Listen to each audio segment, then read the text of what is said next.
Hello everybody and welcome on board this Microsoft Flight Simulator video. Let me just get rid of that. Today we're flying the Embraer Regional Jet 175 for Republic Airways as, I think it's an American Eagle flight, 4623 from Ronald Reagan, oh good grief, go away. From Ronald Reagan Washington National Airport in Washington, D.C. to Atlanta Hartsfield-Jackson International Airport in Atlanta, Georgia. Yeah, let's just get right into the flight planning so we can get this flight underway. All right, cool. So we have all of our software up here. Obviously, as this is a recording, not a live stream, I can't show you all my monitors. So, oops, sorry. This is basically what I'm looking at. SimBrief top left, top right is FlightAware, and then sometimes I'll put up charts over there as well. Or vPilot. Bottom left is SkyVector, and bottom right is Flight Radar 24. So first things first, let's start with SimBrief. And as you can see, if we go to view flight plan, actually the new flight plan will come up. Cool. Brickyard 4623 from DC to Atlanta. Alternate is Nashville today. We are in Embraer 175. Looks like our flight time is 1 hour and 16 minutes with a block time of 1 hour and 35 minutes. We're in November 4, 01 Yankee X-ray. Cruising altitude 30,000 feet. Cost index is 35. Route distance is 503 nautical miles. At 30,000 feet, the winds are 315 degrees, so west by northwest at 37 knots. Wind component is a headwind of 2 knots on average along our route today. ISA, or International Standard Atmosphere Deviation, is -3. Load sheet, our fuel burn is 5,038 pounds for 88 passengers, so we're full flight. This is the weight of the aircraft without anything in it. We'll add to that our block fuel of 9,950 pounds, our cargo weight, and our payload weight to give us an estimated takeoff weight. Here we go, 76,639 pounds. So if we just factor in payload, cargo, and passengers, plus the empty weight, that's our zero fuel weight, hence the name everything but fuel. 69,887 pounds. That's important for performance data. This is really the more important number here, is the takeoff weight. All right, so out of DC is runway 1. We're on the Clutch 3 departure, flash transition onto the Aussie 1 arrival into Atlanta Hartsfield-Jackson 26 right. We're tracking 438 knots across the ground at flight level 300, and we are currently situated at gate Echo 59 in DC, and we're expecting Tango Terminal Spot 10 in Atlanta. Cool. If we come over here, I want to look at the weather radar, look at the infrared satellite imagery, and turbulence. Let's get a ride view, or at a glance overview of what our ride is going to be. Okay.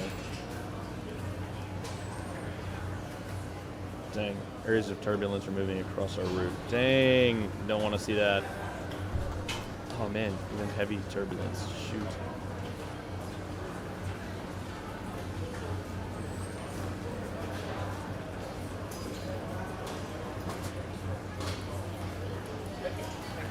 Okay.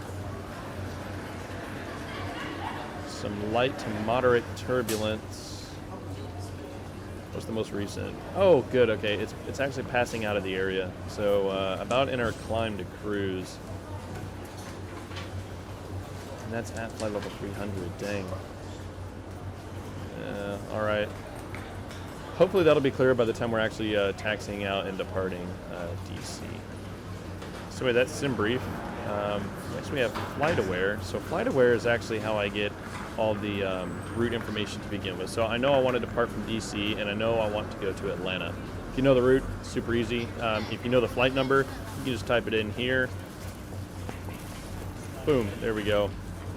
It has the call sign. It has the ATC ID. Departure, arrival, has the gates. These are different gates because it's a different day. Travel time, wow. It even has the aircraft type, And it has the route as well down here, but it won't let me scroll for some reason. And this is the flight direction, or route path, whatever you want to call it.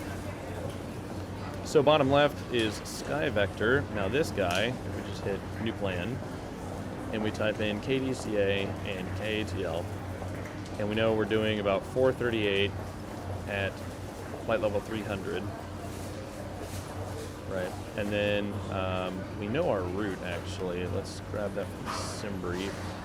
It's clutch 3 via Flask on the Aussie 1. So we'll grab that. Back to Sky Vector and paste that in there. Boom. Now we have accurate distance and times from our speed and altitude. You can also check the flight plans that are used IRL.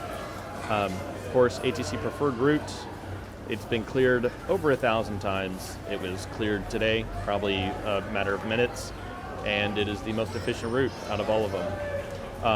Sky Vector is also really cool because if you hover over the airport, you can grab all the plates, the APD, the approach plates, the departure plates, the arrival plates. Super cool, super handy.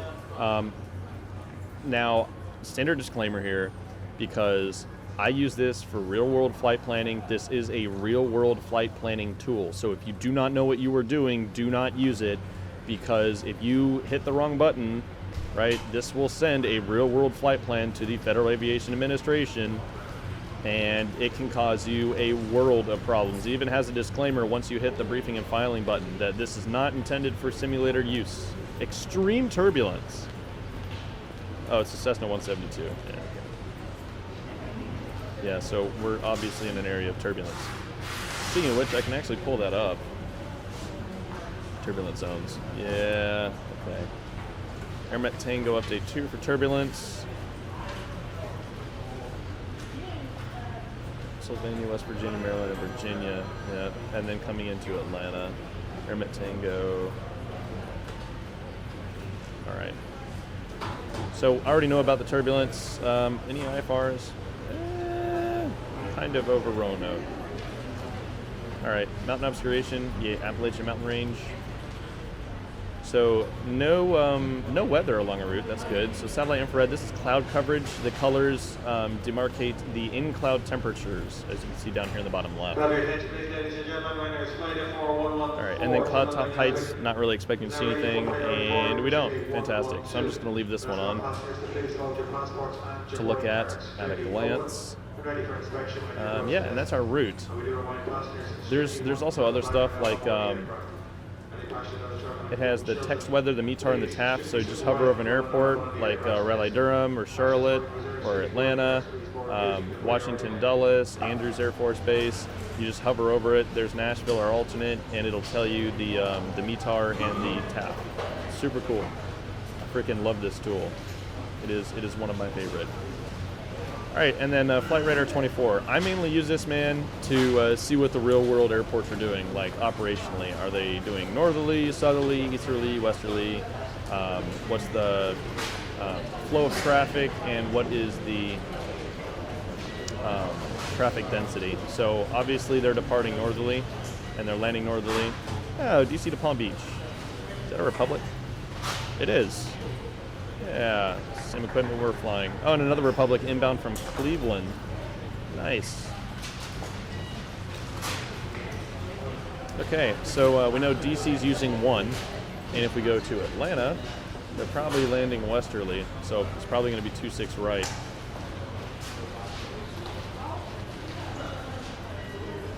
And that does appear to be the case. Endeavor 5272 from Bluntville, Tri-Cities. Frontier in from Baltimore. Hey, okay, it's not too different from our flight. And so yeah, we'll most likely be landing 26 right. Okay, so let's discuss our flight plan a little more in depth. So our ATC plan has already been filed through VATSIM, and we're ready to pick it up. So we are Brickyard 4623 today, Scheduled time en route is 1 hour and 36 minutes. Estimated time en route is 1 hour and 16 minutes. Gate Echo 59 and expecting Tango 10 for our arrival in Atlanta. We're in November 401 Yankee X-ray. It's an ERJ175, and we are a full load today.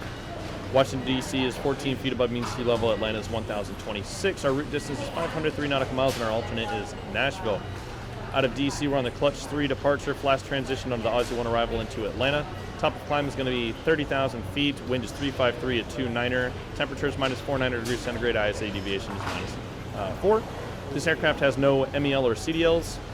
En route burn is just over 5,000 pounds. It's 1 hour and 16 minutes of flight time. Contingency hold fuel is 1,000 pounds. It's 15 minutes. Alternate 2,300 pounds, which is 42 minutes of flight time. And FAR reserve is 1,400 pounds, which is 30 minutes. Giving us a minimum takeoff fuel requirement of 9,800 pounds, which is an endurance of 2 hours and 43 minutes. So here's our empty operating weight. We'll add to that our payload weight, and it gives us our zero fuel weight of 69.9. Add to that our fuel on board of 9,800, gives us a takeoff weight of 79.6.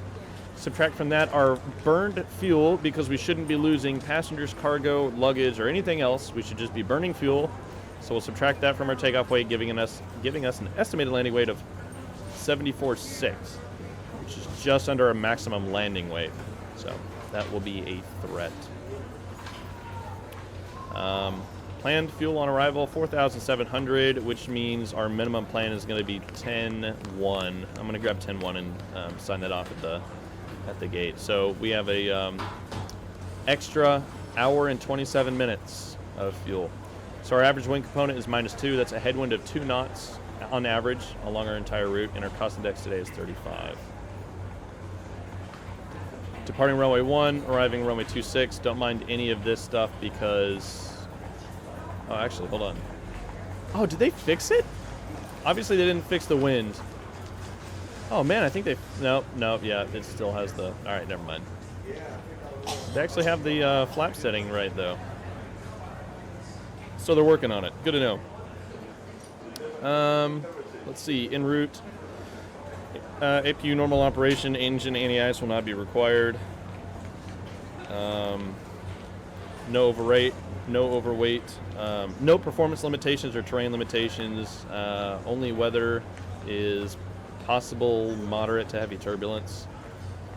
So we'll keep track of that. We'll do fuel checks at Teams, Flask, Yield, School, T-Dun, Wilson, Mahoney, Tej, and G-Bake, all the way until our top of descent.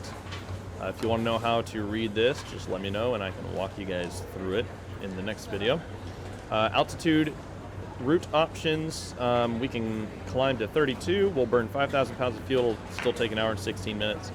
We can climb up to 280. We'll burn 5,300 pounds of fuel, and it would save a minute. And at 26,000 feet, we can burn 5,300 pounds of fuel and take the same amount of time. So, all right, ATC flight plan has already been filed. Brickyard 4623, E175/M, TCA, that's our departure time, 438 knots over the ground at 30,000 feet. Clutch 3 departure, Flask, Aussie 1. Atlanta, estimated arrival time, and Nashville's our alternate. No RAM outages. Obviously, I wouldn't expect to lose any GPS signal along our route because we're in CONUS. En route wind and temperature summary. I'm not going to go over this, but if you want me to, just let me know. I'll do it in a future video. It's basically this is the altitude right here. So we're going to be at 30. So 31 is probably what we're going to be looking at. So this 2-digit identifier should actually be read as 3 digits. So 360 at 37 knots. Temperature is -51. So descent winds for performance. En route radio frequencies. This is never accurate. I wish it got with the VATSIM database and updated that. That'd be pretty cool. Here's our weather packet. Local data or recent data for Atlanta. Atlanta Hartsfield Jackson International Airport arrival information Alpha 1552 Zulu weather. Wind is calm, visibility is 10 miles, better skies clear, temperature 6, dew point -3, altimeter is 302, 9 simultaneous approaches in use, visual 26 right, visual 27 left, visual 28 NOTAMs. Taxiway Sierra Juliet's closed. ILS runway 27 right is out of service, lighted crane 210 feet above ground level, 1,056 feet north. of runway 26 right, light crane, yada, yada, yada, yada. Landing and hold short operations in effect. Bird activity in the vicinity of the airport. Operate transponder must see it on all ramps, taxiways, and runways. Advise information alpha. All right, and then Washington, Ronald Reagan National Airport, Automated Terminal Information Service, Information Papa. 1552 Zulu weather. The wind is 34015, gusting to 19er. Dang. Visibility is 10 statute miles better. Clouds broken at 3,800. Temperature 5, dew point -04. Altimeter is 3021. Arrivals expect CVFP Mount Vernon visual approach runway 1. Landing runways 133, departing runways 133. Multiple approaches in effect. NOTAMs, numerous cranes, yada, yada, yada. Oh gosh. Okay, well we're heavy, so there's no chance that we can get 33. Dang. Here's Nashville's ATIS. Wind is better. Yeah, they're doing visual approaches. Cool, so we're visual the entire way. This could be a VFR flight. All right, here's our route. There's our alternate. Here is significant weather between flight level 250 and 630, just stuff off the East Coast in the Atlantic. This is a upper airway data, basically winds. That's 240, that's 300. So yeah, looks like we have a crosswind becoming, nope, it's going to stay a crosswind the whole way from the right, okay? About 50 knots at the maximum, 55 knots at the maximum, but that would already be in our descent. All right, and then 340, pretty much the same thing. Here's our vertical profile. So our climb out of DC with the winds to top of climb. Here's our cruise, and then our descent into Atlanta. Obviously, the Appalachian Mountain Range will pass over. That's the vertical profile of that. And the air pressure trend line as well. So that's pretty much it. Assuming there are no questions, flight plan briefing has been completed, and let's head on down to the aircraft and get this flight underway. Once again, guys, thanks for joining me, and welcome aboard.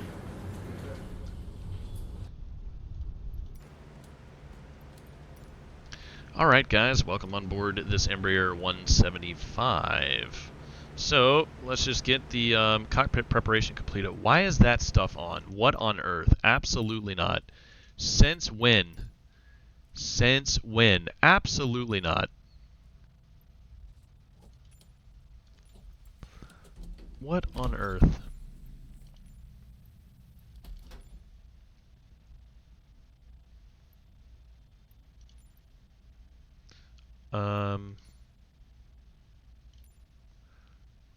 Dang, yeah, now I can't even remember all of my settings. Gosh dang it. Everything should be off. Yeah, realistic is fine.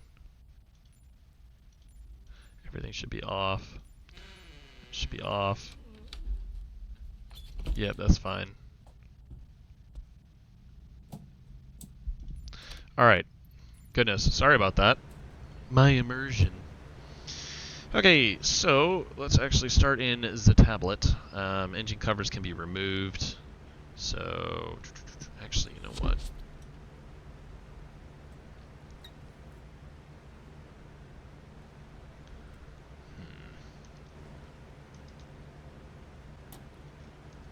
Why is GSX not running? What is that noise?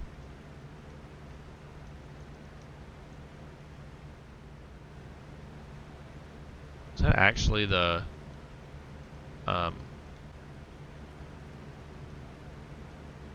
I don't know what it is.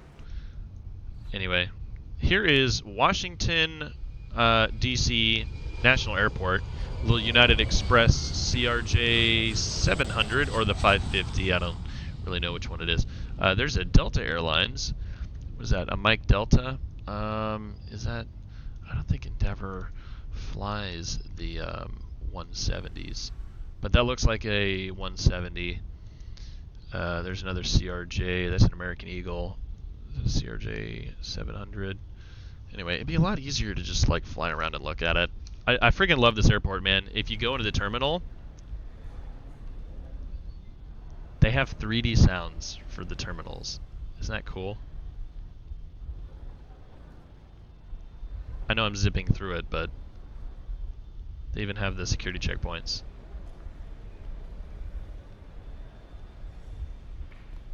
Isn't that cool? Anyway, sorry, I'm easily amused. So yeah, that's the inside of the terminal. Right, so traffic for this flight is brought to you by FSLTL through the fly-by-wire application. So that's pretty neat. Yep, that's 700. Oh, and they actually use the ground equipment. Huh. Yeah, I turned off the static aircraft through the scenery, so I could use FSLTL. So let's see, there's a 7378, there's an A320, there's, oh cool, a JetBlue A320, a Delta 757, a Delta A321, an American A319, it's another A321, dang. And then there's a Frontier, United, American, and Southwest way down there. I think that should pretty much only be Southwest, right? I don't know. Anyway, more about our flight. Oh yeah, and then obviously Washington, D.C. is in the background. There's the Washington Monument, the Capitol, the Lincoln Memorial. Oh, that's, what is that? Oh, I don't think that. Okay. Okay. Anyway. It's pretty good scenery, and it was recently updated, I think. Or well, actually, I've just been gone for so long that I had to update it. It was updated while I was gone, that's all I know. Cool.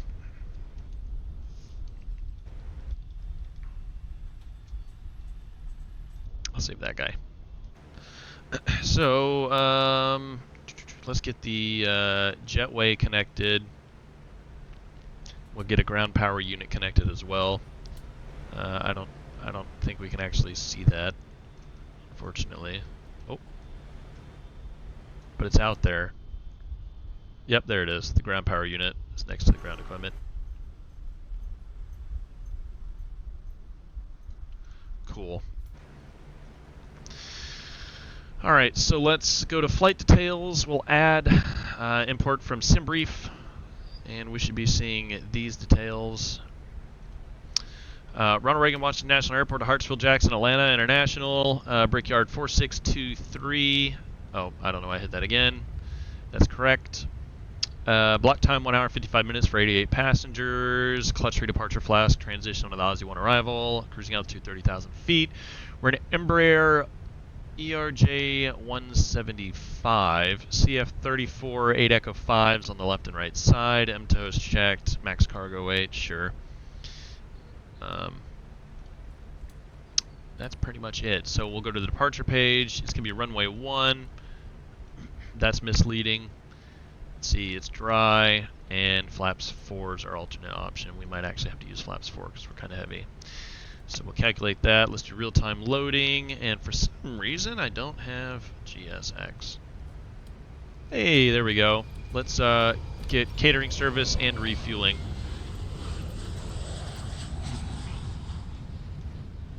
Fantastic. So let's check the manifest. 0 fuel weight, 69,117. Actually, you know what? I need to go to Valenta anyway. Oh, cool. Nice screenshot. Frontier A320neo. Hey, someone's flying the E170 in Florida. That would be. That's not Tampa. It's not St. Petersburg either. It might be Tampa. Nice. Now that's one of my favorites right there, the Continental A300. That's cool. The Seattle Kraken. Anyway, I'm getting distracted. Flights, active flight. So add a flight plan. Import from SimBrief. Perfection. And we'll follow. What's up? A321. That must be the Tullus and X-Plane 12, I guess. I don't know. Anyway, here we go. We are looking at the 0 fuel weight, which is right here, 69.9. Okay, we have a disparity of 800 pounds. That's okay. Takeoff weight is 78,628. Okay, that's about 1,000 pounds. Let's see, release 1. It's going to be a D-rate takeoff of 2. ECS, ATTCS are on. flex at 35 with a takeoff CG of 20%. Mean aerodynamic core gives us a trim of 3.5. Flaps 2. V1137, VR141, V2143. That's perfectly fine. We'll get rid of that. So next, we need to go to vPilot. Sorry. Yeah, there we go. Oh.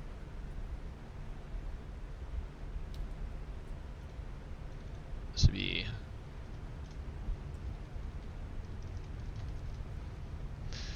Sorry. Connect. It's going to be Brickyard 4623. We're in Embraer 175. Are we an S or an L? We're an S. We are a short wing. Cool, we're connected. We have the PDC here. It's auto ATC because there's no control.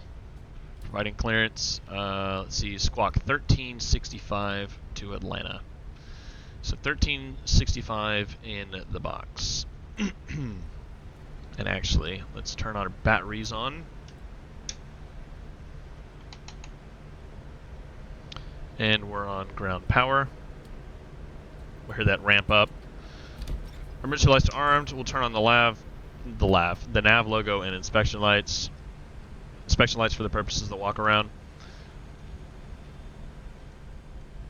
We're not hearing the bell. Why is that? Let's do an annunciator test. Looks good. Left and right. Is it on the right? Yeah, it is. Huh. There's no warning sound. That's interesting.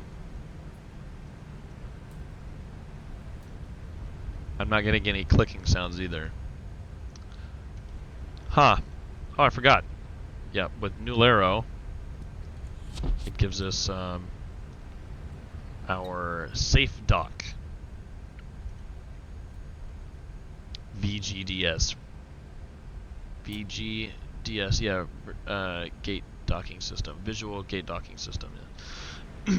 Alright, so we need to squawk 1365. 1365 and the transponder. To standby is fine. And 122.8 for Unicom. Because there are no controllers. Nothing big there. Now that those are on, let's see if that'll work. Nope. Huh. But I know that FS Realistic is loud as hell. Why did that not save?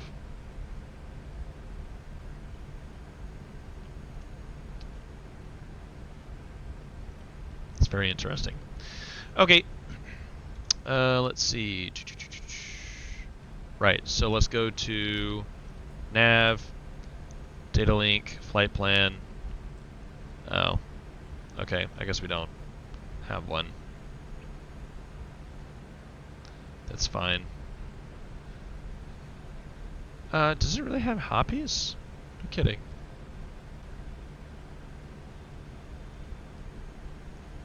Huh. So that's very interesting.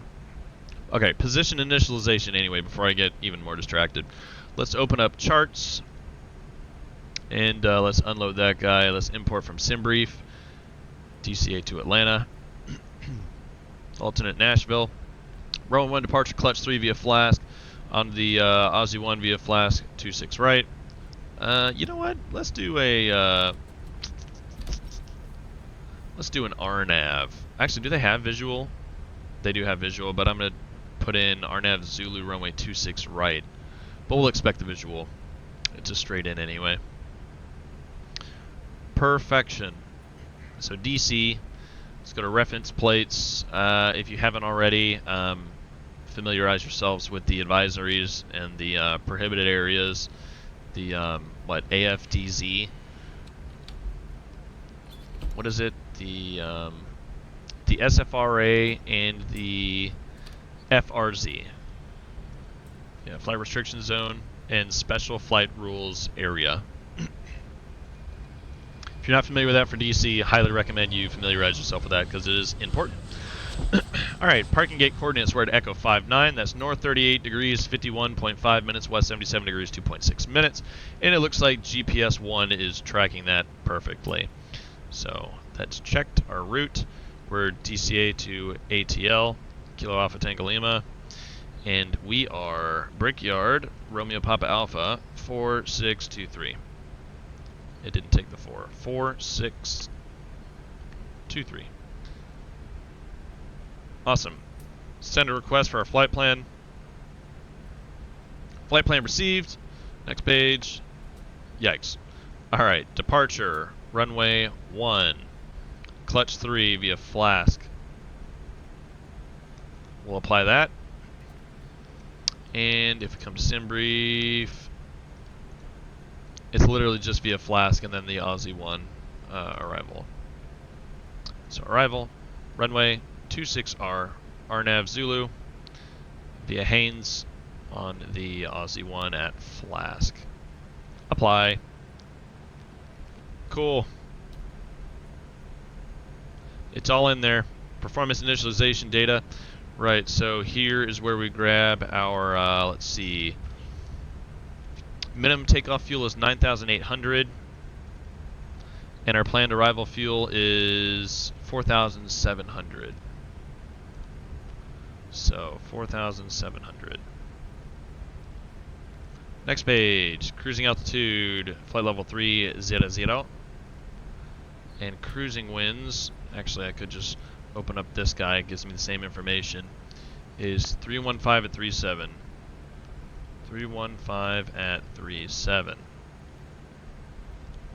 Cool, so our zero fuel weight, I really want to grab our own numbers here. Our zero fuel weight is 69887.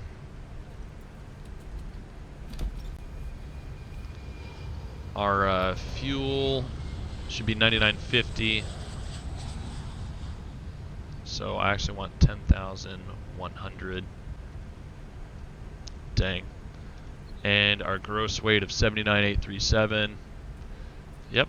After our AP runtime and fuel burn for taxi, that's checked. Sweet. So takeoff CG is 19.8. So flight plan, we'll grab that guy. So has it completed its built-in test equipment? It has. Sweet. So let's go to system config. We're in Embraer 175 or November 401 Yankee X-ray. Check for faults, limits, or exceedances in the engines. No limits, exceedances, or faults with the FADEC. Perfect. ANI-ice checked. ECS is checked. I absolutely do not want 13 degrees. That's crazy. 23 should be fine.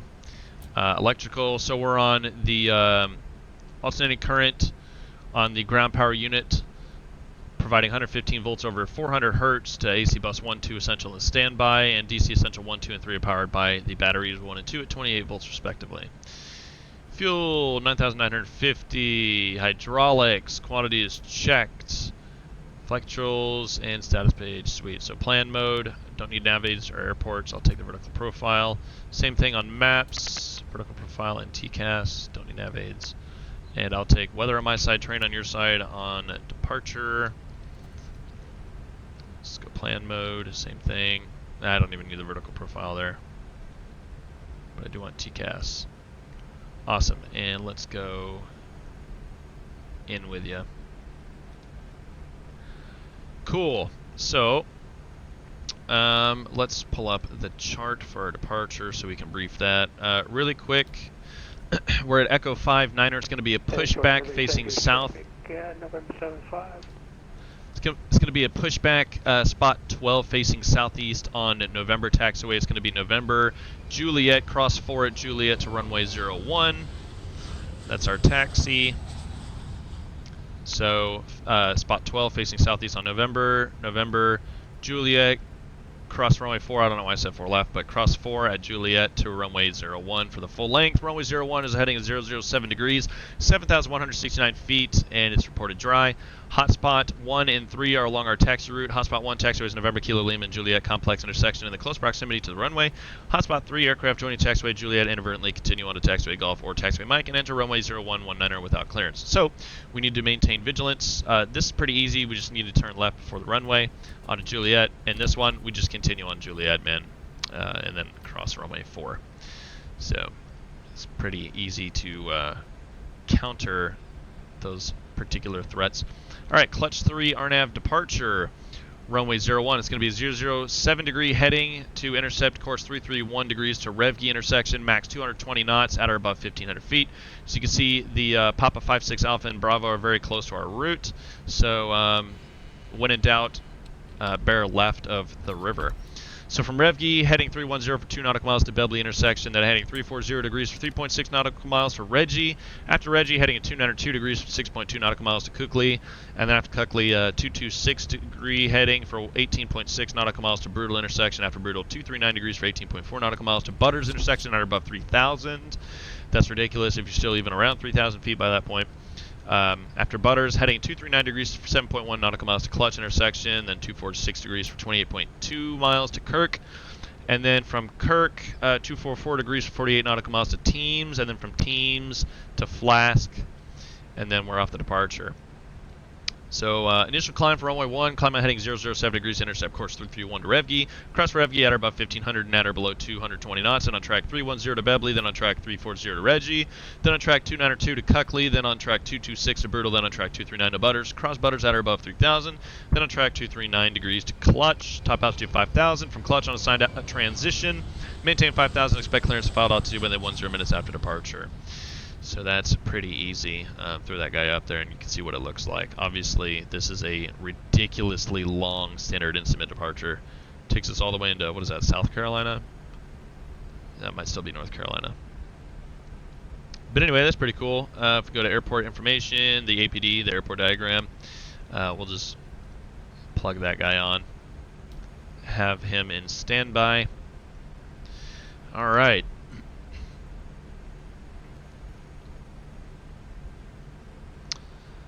So let's do the pre-flight really quick. This is November 401 Yankee X-ray, an Embraer 175 with CF34 8 Echo 5s on left and right side. Minimum equipment list or config deviation list items are checked. There are none. There are no there are performance limiting factors for our departure. It's a short runway, and we're at capacity, and we're almost at MTO. So we're heavy on a short runway. And it's windy, it's very gusty, and it's offset from our runway heading. It's going to be a standard 2-engine taxi. It's a short taxi. Planned departure runway 01. It's going to be taxi route November Juliet, cross forward Juliet for full length. Hotspots 1 and 3 have already been briefed. Our planned standard instrument departure is the Clutch 3 RNAV departure, and top altitude is 5,000 feet. That's already set. V speeds, so I guess we can do that now. Let's go to perf, take off. And let's grab the DCA ATIS. There we go. What's the problem? I don't know why that didn't work. All right, Ronald Reagan, Washington National ATIS information. Good grief. Ronald Reagan, Washington National Automated Terminal Information Service, Information Quebec, 1652 Zulu weather. Wind is 320 degrees at 13 knots. Visibility is 10 statute miles of better. Clouds broken at 4,000. Temperature 6. Dew point -04. Altimeter is 3018. Arrivals expect visual, Mount Vernon visual, runway 1. Landing runways 133. Departing runway 1334. Multiple approaches in effect. NOTAMs, yada, yada, yada. All right. So runway heading is 007 degrees. Pressure, altitude, and barrel set. That's kind of broken. Runway slope is 0, runway condition is dry, wind is 320 at 13. Jeez. Hopefully they're stiff winds, or at least consistent winds. 9 knot headwind, 10 knot left crosswind. Don't like that. It'll be a flaps 2 departure. Takeoff 2, ATTCS and ECS are on.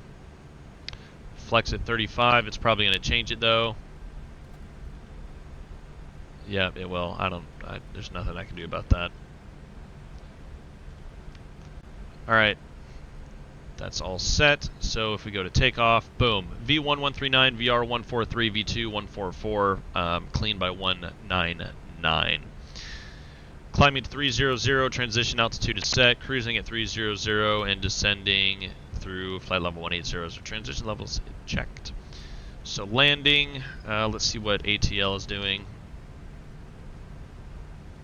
Landing arrival information, Bravo 1652 Zulu, weather's wind is 220 degrees, 5 knots, visibility is 10, statute miles better, clouds few at 25,000, temperature 7, dew point -03, altimeter is 3028, simultaneous approaches into use, visual 26 right, visual 27 left, visual 28, and then NOTAMs. Alright, so it's runway 26 right in Atlanta.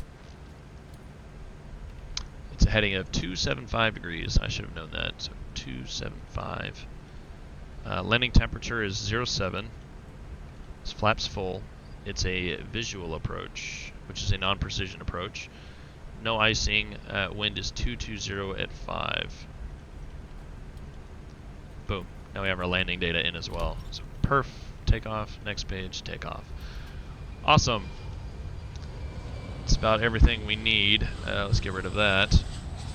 And Atlanta, I actually want the reference plates as well, and then 26 left and right. Taxi, standard taxi routes, and then yes, yes, yes. Actually, that reminds me.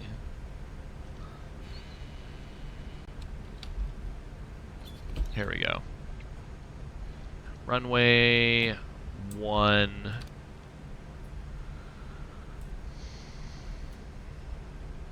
Okay, takeoff 6869er. So our Tora is 6869er.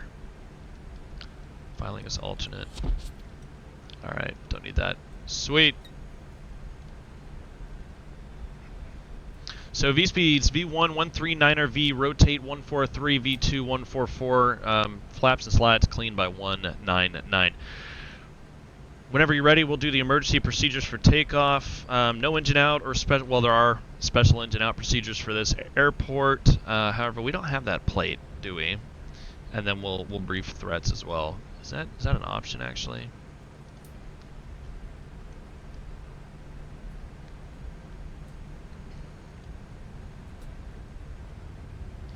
So obstacle departure runway 1, climbing left turn as soon as practical to intercept the radial outbound 328, maintain 5,000 are assigned.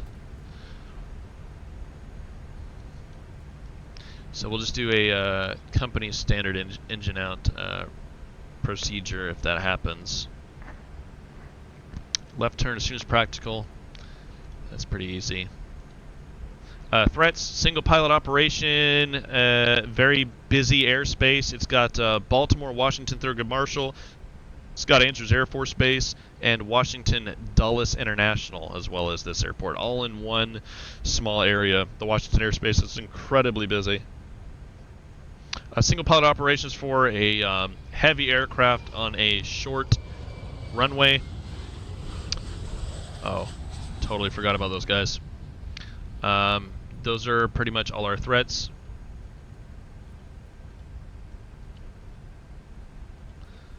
No other performance limitations or limiting factors for our flight.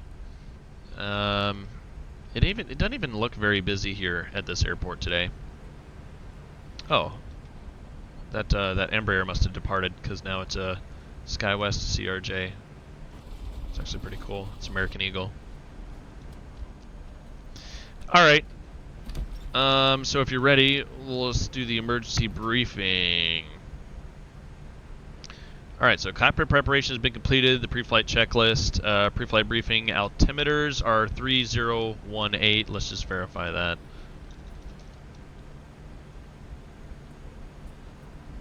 Yeah, 3018 is set left, center, and right, indicating 20 feet mean sea level. ATC clearance, we've been cleared clutch 3, flask, Aussie 1, squawking 1365 is checked. Taxi briefing, again, spot, what was it, 12? Yes, Spot 12 facing southeast on November to Juliet, cross 4 at Juliet for the full-length runway 1. Already did the threats, departure runway 1, 6,986 feet available. Emergency briefing, alright. So before 80 knots, I'll stop or eject for any malfunction or master caution. Above 80 knots, but prior to V1 of 139 knots, I'll stop or eject for any fire warning, engine failure, predictive wind shear, aircraft unsafe or unable to fly, crew incapacitation, loss of control. Any rejection call from me will be stop, simultaneously close the thrust levers, disengage the auto throttle, verify rejected takeoff mode in the auto brakes or apply manual braking, raise the speed brakes and apply maximum reverse thrust and set the parking brake. I'll advise the cabin crew on station. As the pilot not flying, your actions will be to call out normals or emissions from standard emergency procedure. Verify reverse thrust normal, verify the speed brakes deploy, we'll note braking and speed. As we decelerate, call ATC and advise of rejection on the runway. We'll assess the situation and perform any memory items as required. If the evacuation is determined to be necessary, then we'll proceed with the checklist from the QRH and advise that we are evacuating. For engine problems after V1 of 139, but before 500 feet above ground level, there will be no actions except to cancel the warning, raise the gear, and select toga, which is an option for us because we have a D-rate setting of 2 today. So toga is available. After 500 feet or above, we'll select heading mode, call the malfunction or abnormality, perform any memory items. It'll be a left turn. A left turn, because even in an emergency, we cannot violate the restricted airspace. Engine failure procedure will be as published as according to company standard. Gross weight considerations. So our gross weight considerations today. Our takeoff weight is 79,600 pounds, which is below MTOW, but is above our maximum landing weight. So we'd have to burn about 4,600 pounds. Or because Dulles is more than accommodating, we could just do an overweight landing on one of the massive runways in Washington's Dulles. We'll return to the runway, and landing configuration will be flaps 5 auto brake medium, depending upon the emergency, of course. It'll be a Dulles arrival. We've already done our departure briefing. Standard instrument departures, the clutch 3 to Flask. Initial altitude is 5,000. Speed restriction is 220. I'm sorry, hold on. Maybe I need to look over it again. Class 3 RNAV is 1,500 feet or above. Yeah, maximum 220 at RevGi.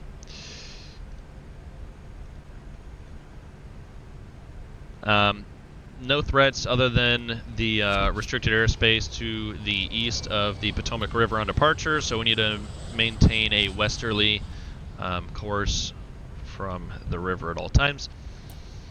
Transition altitude, of course, we're in CONUS, so it's 18,000 feet everywhere. Terrain, MSA is 2,600, grid Mora I think is 3,300 for us. No weather threats, it'll be a left seat takeoff and departure. Automated systems on departure will be LNAV. Flight level change mode, auto thrust, indicated airspeed at 220 until after RevGi. It'll be RNAV to RevGi upon departure. It'll be a standard company departure procedure, standard callouts. So our takeoff thrust setting is a flex takeoff of 2 with 34 degrees at 83.5% the N1.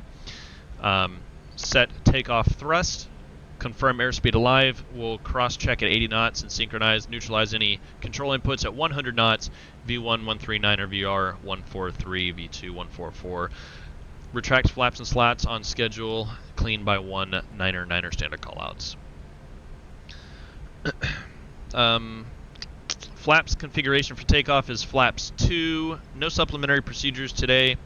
We don't need isolated packs or cross-bleed starts. Engine start sequence will be then 1, then engine number 2 on pushback.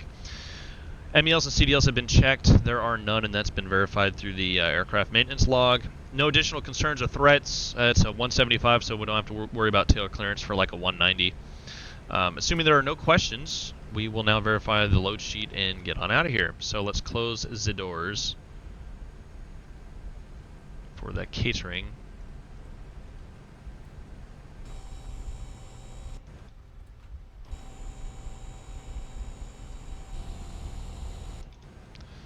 And yeah, we can get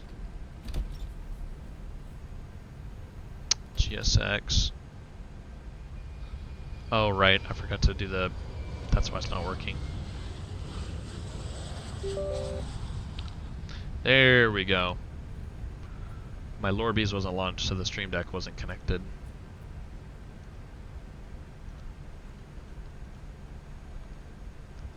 Hey, alrighty. So GSX. There we go. Alright, let's get boarding. So, we'll start the APU.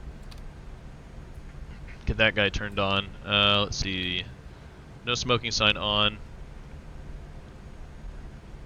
We're on ground power. Really curious as to why I'm not getting any sounds for this aircraft. Crew-only pilots are already on board. Obviously, we've been doing the checks. So walk around and safety check has been completed, so we'll lock the cockpit door. Let's go ahead and start the APU. You can see it start to spool up here, and we can actually hear it if we go outside. So this little outlet, this exhaust port right here, is for the APU. The APU is a turbine engine located immediately beneath the tail in a little compartment housed right here. And it'll actually spool up from the battery or the ground power unit to start and provide generator power to the aircraft. APU is in full swing, so GPU should go to avail. There it is. We'll disconnect that, and we will completely disconnect the ground power unit. Fantastic. We'll come over here to the electrical system and verify the gen bus transfer. Yep. So we're on APU generator bus, 116 volts over 400 hertz to AC bus 1, 2, essential and standby. Transformer rectifier units 1, 2, and essential 28 volts, 144 amps, providing DC power to bus 1, 2, essential 1, 2, and 3 is checked. So we should actually now have the ability to use the hydraulic system. Let's turn on pump alpha.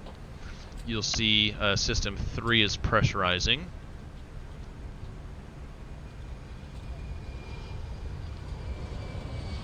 Fuel is checked. And ECS, we should now have pressure bleed air for the, let's see, APU to the cross bleed to the right side for fuel control valve, or flow control valve 1 and 2, to pack 1 and 2, and recirculating system 1 and 2. Providing conditioned air to the cabin. Sweet. That is all checked. Actually, I'll just go ahead and leave you on flight control page, and you can be on status. Alright, so let's arm LNAV for departure. 5,000 is set. Yeah, I don't need the flight director. FMS, let's do 1, 2, 3. FMS 1 and 2. FMS 1 and 2.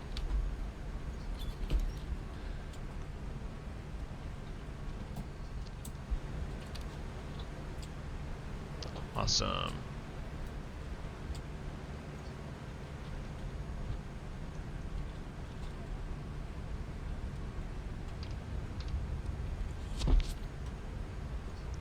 So let's go ahead and squawk. Advise that we are just about ready for pushback and engine start.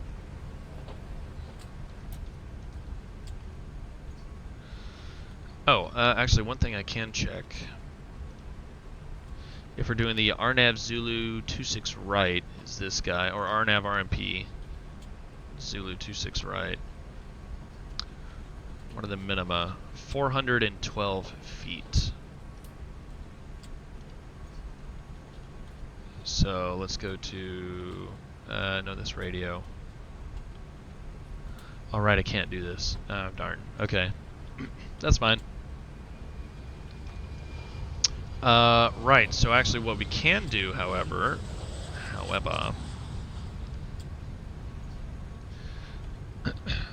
clutch 3 RNAV departure.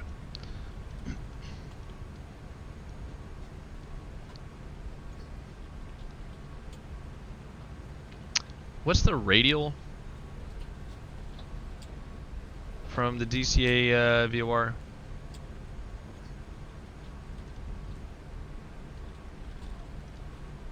That's not it.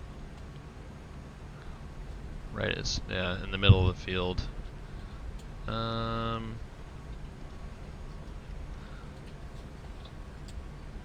Maybe it is 331. I don't know where I'm going with this.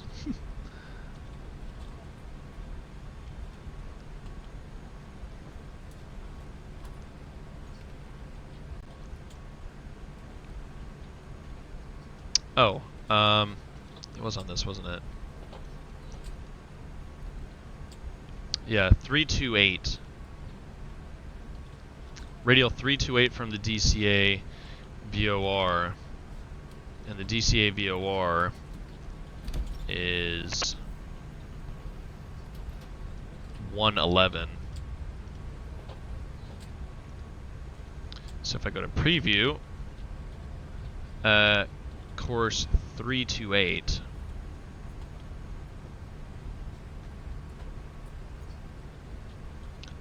And I will tune in 111.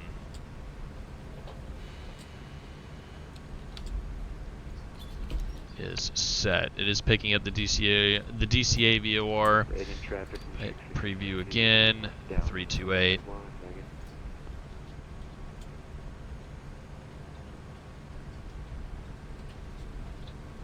Is set. So set left, set right, and heading 328. Actually, it's 331, isn't it? Heading 331. I'm doing good. Love it.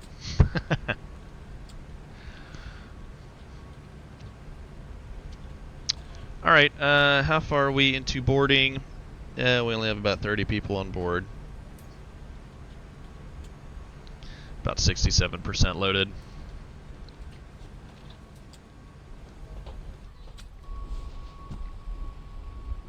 Yeah, you can see the APU exhaust running now. All right, trim is 3.5. So let's see, 3. Oh. 3 point. It's hard to do with a wheel. 3.5 is set.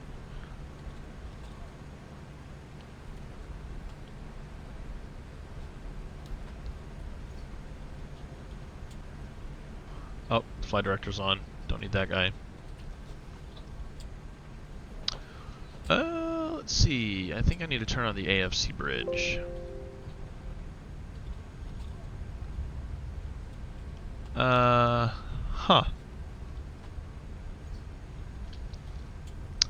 Yeah, so I accidentally got rid of that. I don't mean to do that.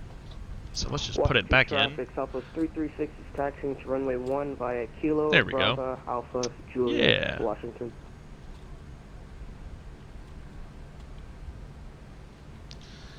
Alrighty, and it's going to be a pushback onto November facing southeast. Well, we're only about halfway loaded, so perhaps not.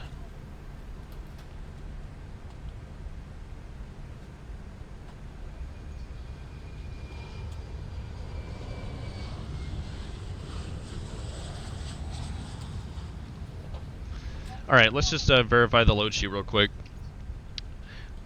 All right. Our zero fuel weight, 69.9. Okay, takeoff weight, 79.6. Final is 78.6. Takeoff CG is 20. Is that what we... No, we had something different, right?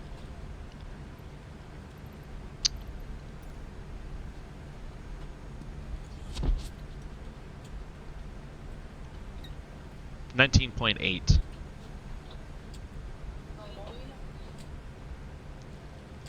So 19.8. So trim of...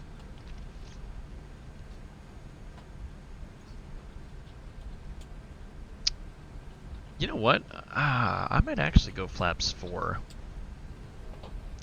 Those V speeds are a lot better. So, yeah, I'm going to do flaps 4 departure.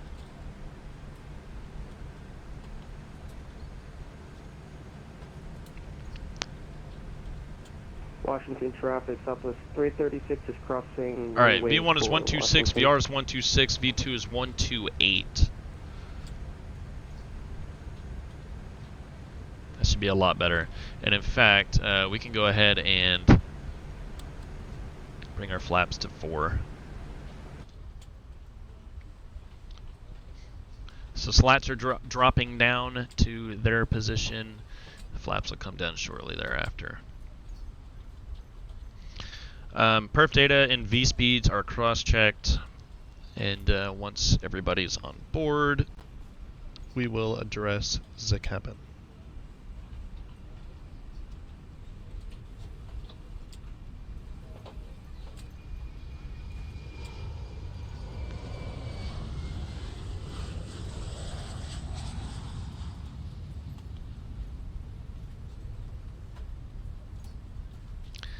Cargo's done, so we can get rid of those guys. Oh, they're already gone. Perfect. I guess we have to redo this for some reason. Whatever. Oh, what?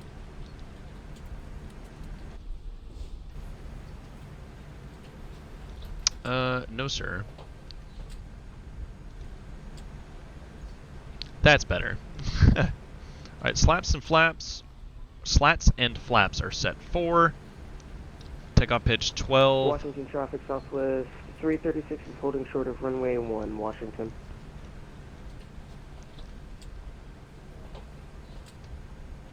Alright, everything is checked. Ronald Reagan, Washington National Airport area traffic.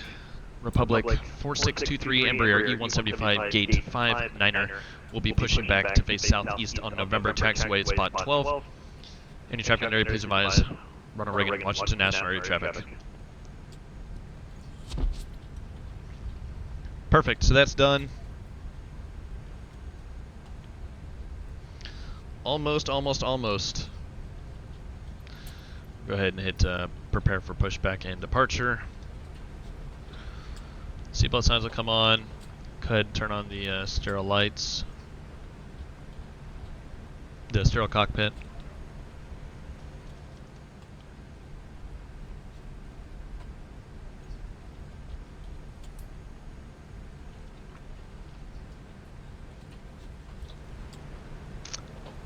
It's all set.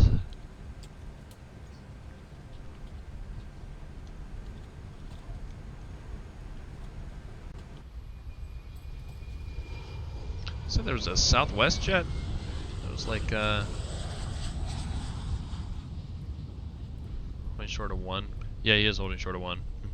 There's American 737-800. Reagan traffic with Duke 1550. Oh yeah, there you go. Runway 1, Reagan. Hey, CRJ. All right, let's watch this, man. While my passengers are loading. You have 15 people left. Whoa! Hold on now. So one of these is VATSIM, one of these guys is FSLTL. Yeah, and then there's another, actually that looks like a... Oh, he's going around. Oh gosh. He must have detected the guy behind him. Oh, that guy just landed. Okay, he's going into the gates then. Must be.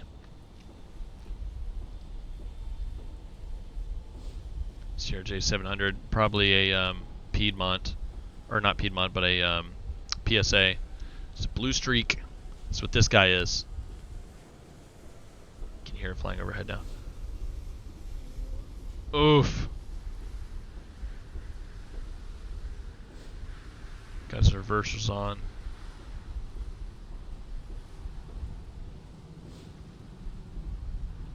Stuck the landing, mate. And the Southwest will probably take position and hold on the runway. I don't know what is going on there. Oh, those are buildings. I thought that was like terrain. Oh shoot, what is that? Oh, nice. Oh, that was the guy. Yeah, that was the twin engine I saw on the VATSIM map. hope you can clear that. Oh no! Oh no! Oh, that was an Embraer. That wasn't an Airbus. That was an Embraer. Just like us. Another CRJ. Anyway, enough plane spotting. This is the only plane we need to be spotting right now. Oh, CRJ 900. No, 700. Oh, SkyWest. Yep. Oh, that's the one we saw earlier. Okay. No. Immediately goes back into plane spotting. Okay. It's a problem. You can still see people boarding the jet. Looks like the last 4 passengers are coming on board now. And let's get the cones, safety pins, and covers removed, and the wheel chocks can stay on.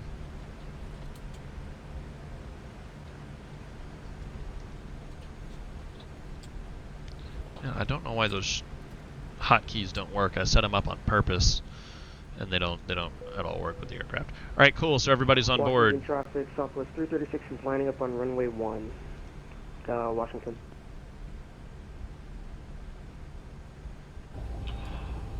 Good afternoon, ladies and gentlemen. Welcome aboard. Captain speaking. We'll get you out here just as soon as possible. It is pushback time right now. So, once they're all finished with their task down there, we're underway. Blue Chief 1550, we're clear runway 1 on runway 33. Beacon light is on. Alright, start sequence will be the 1 then 2 on pushback. Nice landing. Appreciate it. Floated a little bit, but it was good. Nice. Departure checks completed. Bypass pin inserted. Alright. Yep.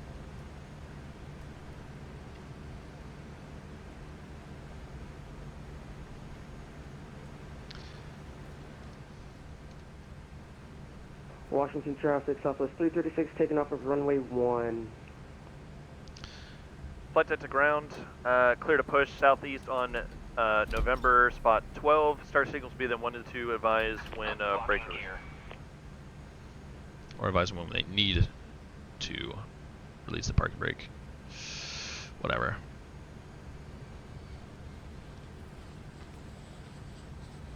Min fuel is checked.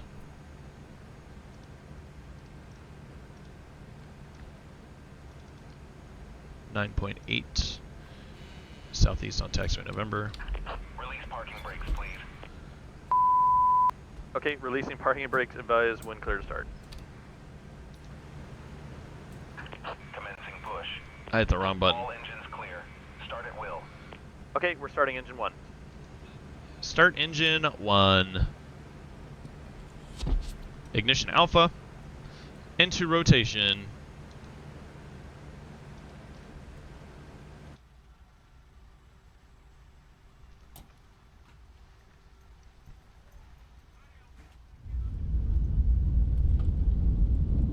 Oh no, it's doing the thing. No, FS realistic, you're smoking crack.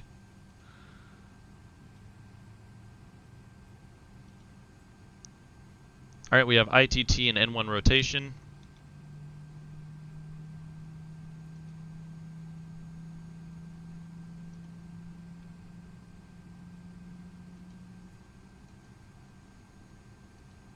That's why.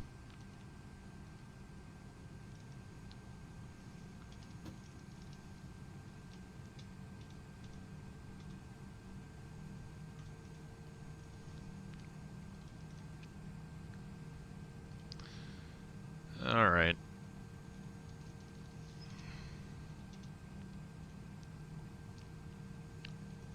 That's one good start. Flight deck to ground, starting engine 2. Turning 2.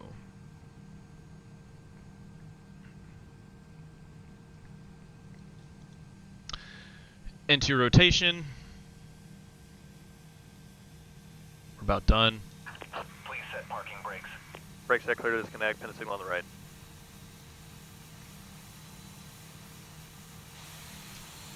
Alright, ITT and N1 rotation.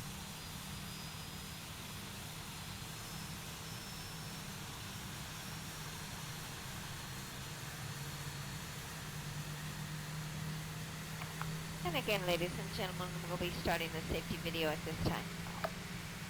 Connecting you to what Right. matters is what matters most.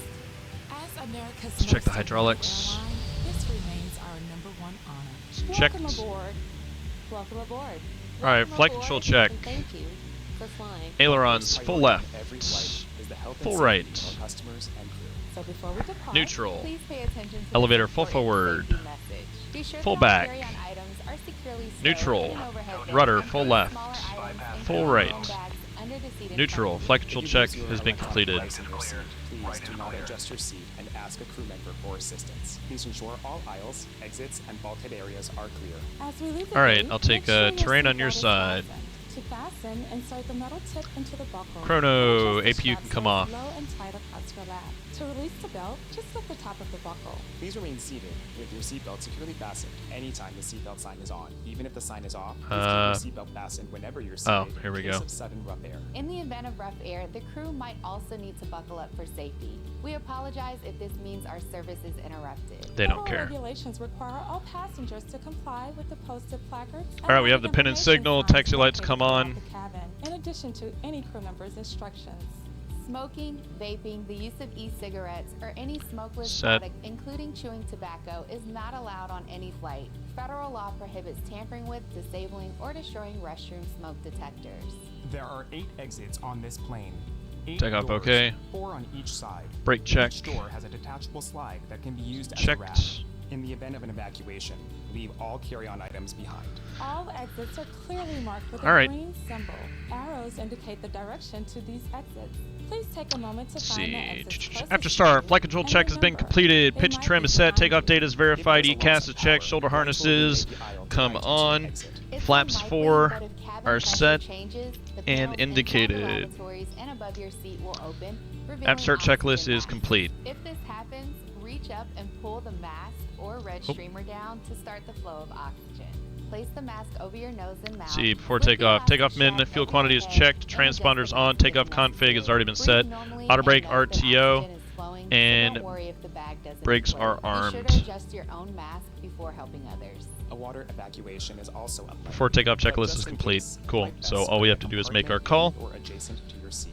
To use, we're remove off. the vest from its container by pulling on the tab and then opening Washington the traffic, Slip the Southwest vest over your 336 is head, clear of wrap the runway strap around your 1. waist, attach it to the buckle in front, and adjust securely around your waist. All right. As you leave Brakes the released. plane, inflate the Taxi. vest by pulling down on the red tab. Ronald Reagan, Washington National Airport, area traffic. Brickyard 4623, Embraer 175, taxiing to runway 01 full length via November Juliet, cross 4 at Juliet for runway 1. Any traffic there, please advise. Ronald Reagan, Washington National Airport, area traffic. Refer to the safety information card for more information. Additional life vests for in-lap children are located in marked compartments at the front and rear of the plane. All We'll right. distribute these vests if necessary. Now, before we take off, be sure your seat is upright, your aisle armrests are at resting position, and your tray table is put away. If your seat has a footrest, ensure it is properly stowed. Please take a moment to review the safety information card, which is in your seat pocket. As we come through the cabin for our final safety check, please let us know if you have any questions. Now, as we get ready for takeoff, please settle in. All right, checks and have complete. A wonderful flight.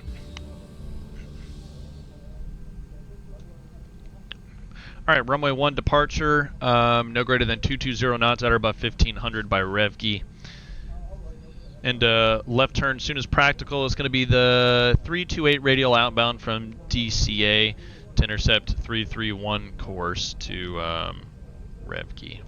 Clear on the left.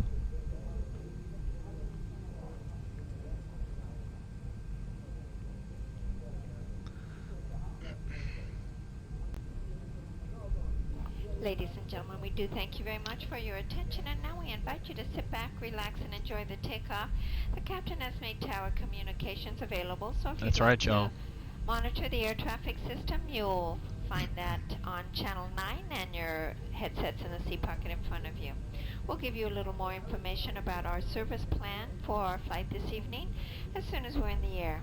Thank you, and again, welcome aboard. Ronald Reagan, Washington National area traffic. Brickyard 4623, Embraer 175, crossing runway 4 at Juliet. Ronald Reagan, Washington National Airport area traffic. Strobe lights, come on.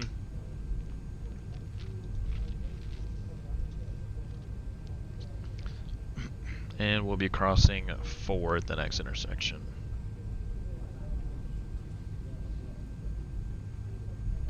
Doesn't look like anybody's on the approach right now. There's a couple people coming in though. I think one of them's actually going to Dulles. So clear. Dang, that's going to be a pretty big crosswind, as you can see from the windsock right out there. Oh, and it's shifting. Good. So now we have more of a direct headwind. All right, strobe lights can come off. Ronald Reagan, Washington National Airport area traffic, Brickyard 4623, Embraer 175, departing runway 1, clutch 3 departure. Any traffic in the area, please advise Ronald Reagan, Washington National Airport area traffic. Flight 10's prepared for takeoff. Alright, RTO, flaps 4 set, indicated trim is set. LNAV, altitude is set. I need to set the speed. Shoot, I should have done that. Let's hold here. I fix that. It's going to be 220 knots. Hello? Oh, I can only do 180 because of the flap setting. Alright. And let's see. We are clear on the approach end and clear on the departure end.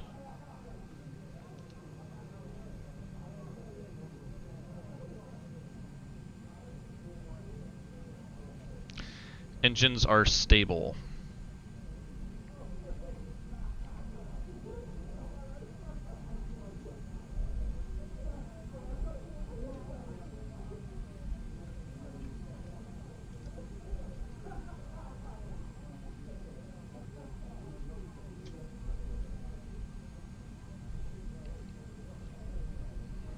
Okay, takeoff thrust.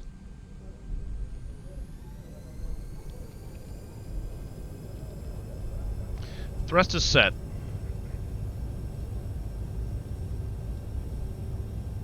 Airspeed is alive. Cross-checked. 100.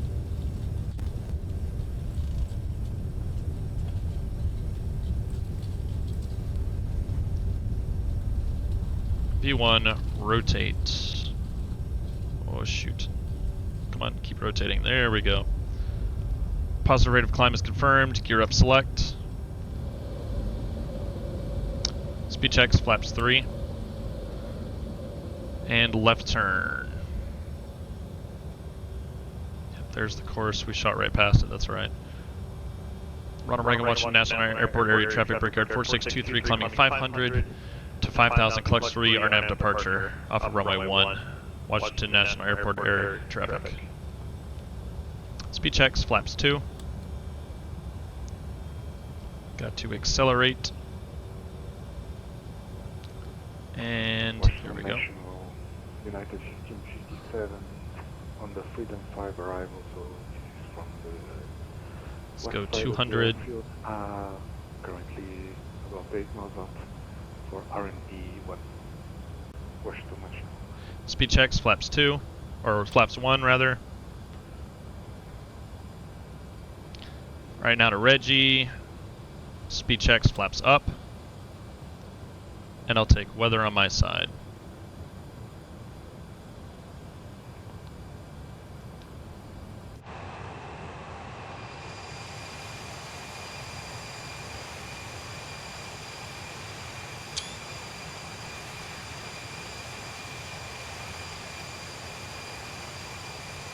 Look at that. That's freaking cool. That's pretty freaking neat, man.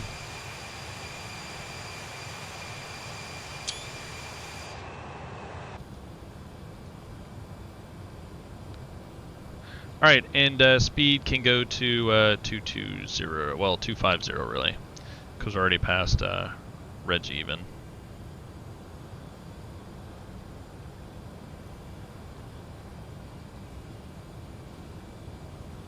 And we can go to 10,000. Set. And set. Washington area traffic, Brickyard 4623, Embraer 175, 4000 climbing 10,000 overhead Reggie on the Clutch 3 RNF departure, Washington area traffic. Alright, taxi lights come off. All the other lights are on. Yeah. Left turn to Cookley. Neat.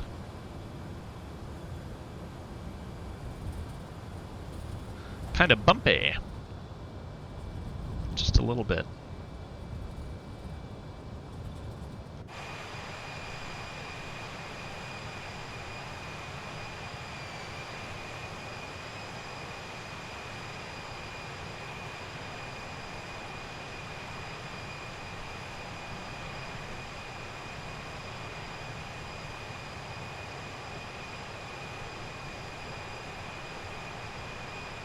Yeah, you can see the airplane being tossed around a little bit in the lower level wind. You can even see it better on the primary flight display and how the autopilot's trying to cope with the turbulence.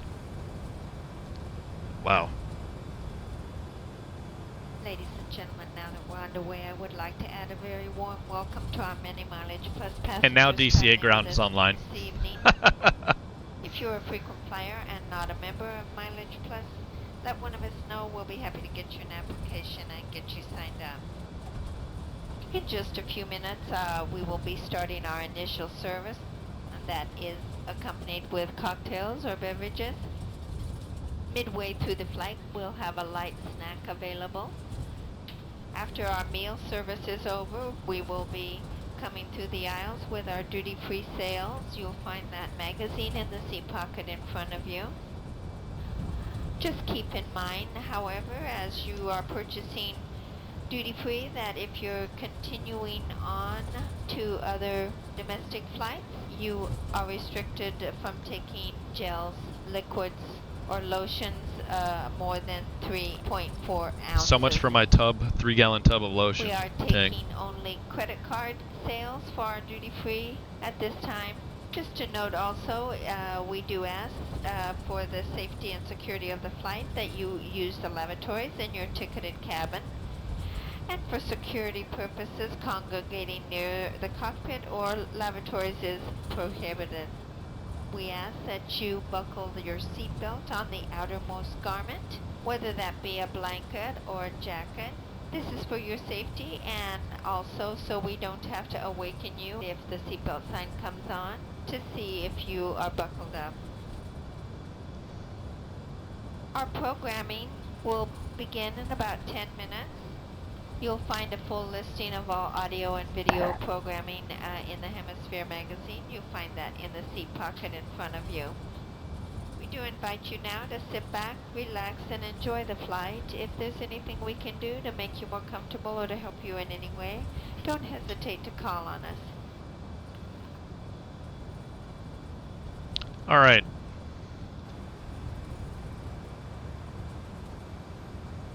So we're at 10,000 feet. Now let's reset to 18. Flight level change. And we're actually going to increase our speed to 290 knots first.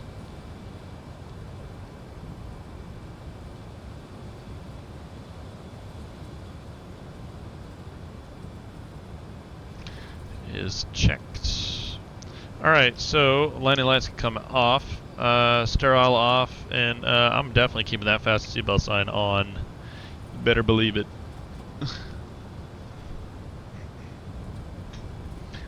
Oh, I know what. Oh man. Oh really? Yeah, I put in the FT Sim Plus sound pack, and that must have screwed with the cockpit sound somehow. Huh. Oh yeah. Hey, there's Dulles. Cool.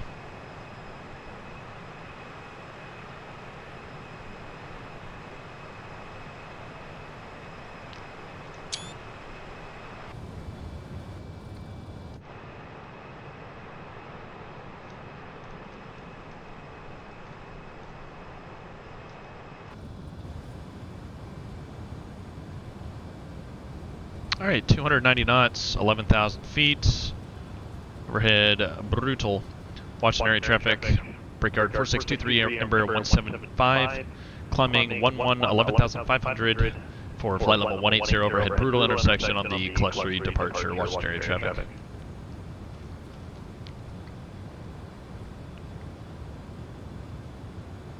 Yeah, it seems to be smoothed out a little bit. So let's go flight plan over here, progress page over here. Let's see. Clutch in 4 minutes. None of that works, unfortunately.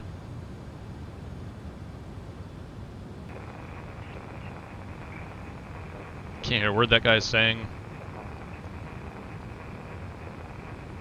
Calibrated airspeed, true airspeed, Mach number, pressure altitude, barometric altitude, density altitude, static air temperature, international standard atmosphere deviation, total air temperature, and vertical speed.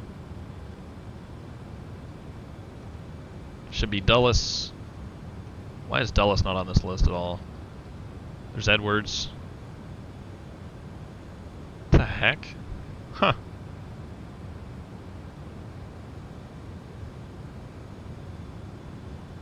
Interesting. Cool to see that's actually implemented, though. Let's do climb 1.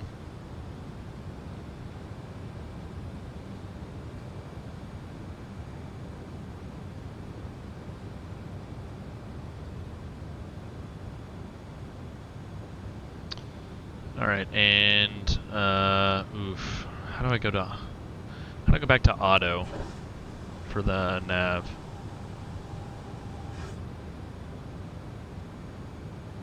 I don't know. None of these work.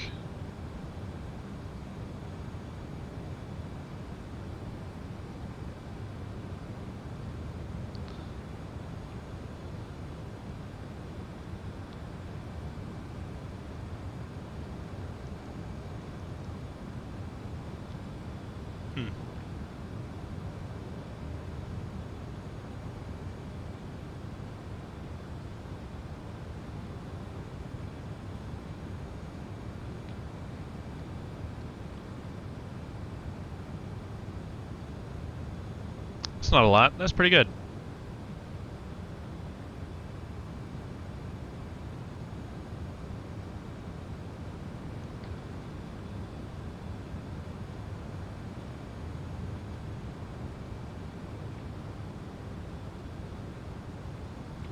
$19.06. Okay, just under 1 hour. We're actually coming up on our intermediate altitude, so let's set 30,000 is set.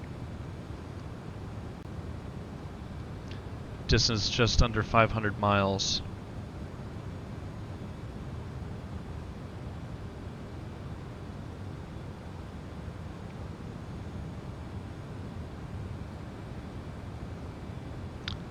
Alright. Alright, standard barrel set, left, center, and right. Crossing flight level 181 is cross-checked.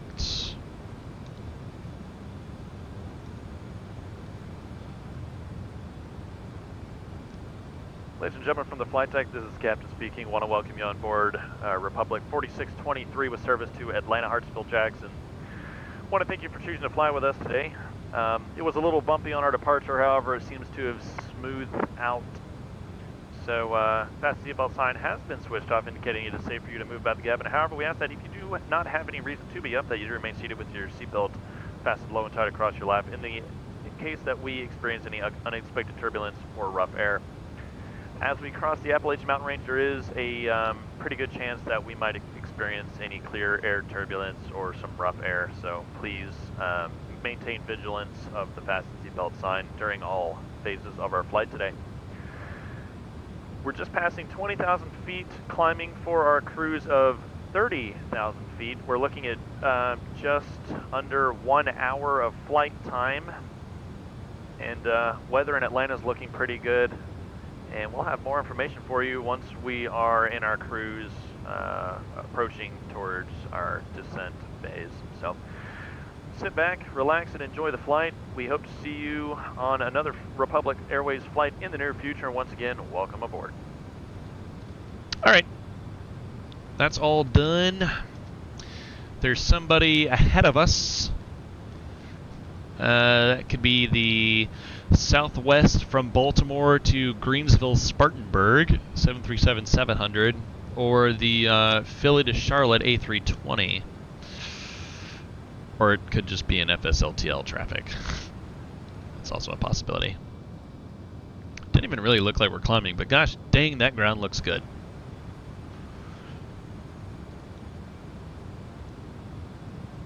Let's extend this guy out just a little bit. 25 miles is fine.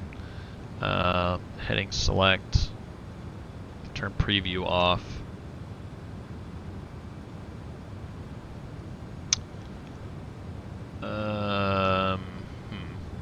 Right. So, let's go ahead and brief Atlanta. So, plate 19-01, airport familiarization for Hartsfield-Jackson Atlanta International Airport for Atlanta, Georgia. Caution, heavily congested air traffic, numerous runway crossing clearances. Class Bravo airspace overlies the airport, noise-sensitive areas. Airport elevation is 1,026 feet above mean sea levels, located 7 nautical miles south of Atlanta downtown. Minimum safe altitude 3,100. So here's downtown Atlanta. Here's the airport. Look at these freaking highway interstate systems. One even passes beneath runway 1028. So plate 19-02, public use airport, longest runway landing distance available, runway 27 right at 11,890 feet or 3,624 meters. Time conversion from standard time is UTC -5. And the overview reads as follows. The Hartsfield-Jackson Atlanta International Airport is in the Piedmont Plateau of northern Georgia. The Piedmont Plateau is a rolling upland region of the eastern slope of the Appalachian Mountains. In this region, heavily forested terrain is dispersed between urban development. The airport is in the southern portion of the Atlanta metropolitan area, except on the northeast side.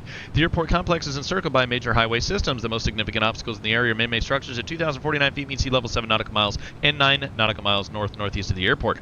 Birds are on and in the vicinity of the airport. Low visibility taxi routes exist at this airport. Refer to the Jefferson Airway Manual. Simultaneous approaches may be conducted with parallel runways. The airport is equipped with low-level wind shear alert system and terminal weather radar. Weather. Obstruction to visibility averages 16 days per month, with fog averaging 12 days per month. Obstruction to visibility due to smoke and haze peaks from June through September, averaging 12 days per month. Overcast ceiling is the predominant sky condition from November through May. Current season is December through February. Precipitation amounts averages 4.5 inches. Snowfall averages 1 inch. Other precipitation, a 1 day of thunderstorms. Instrumental meteorological conditions prevail 19% of the time through the season, with prevailing winds out of the northwest at 11 knots. Low temperature 35 Fahrenheit. High temperature 54 Fahrenheit. Annual precipitation totals 50.3 inches in a year. That's what annual means. All right, plate 19-04 is runway 26 right is the northernmost runway for our arrival today. So this is facing west. So this is east of the airport facing west. Yeah, this guy right here. So this will be our landing runway. You can see the Pappies barely right there on the left side, but I can verify that.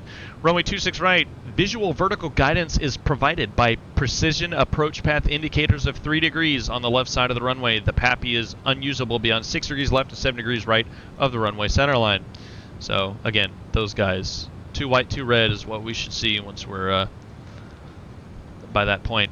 Land and hold short or lasso operations, or land and hold short operations, otherwise known as LASSO, L-A-H-S-O, are conducted on this runway.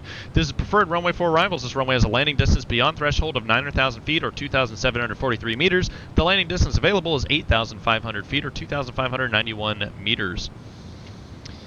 It's going to be Tango Terminal.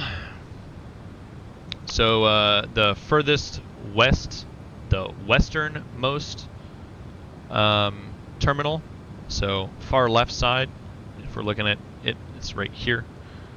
Tango Terminal. Gate 10, so we're going to take, what is that, 26 left, so 26 right is up there as well. We're going to take probably Echo 7 to Echo Taxiway to Foxtrot 1 for the 1 north entryway. Take the west taxi lane to Tango 10 for our arrival gate. 26 right.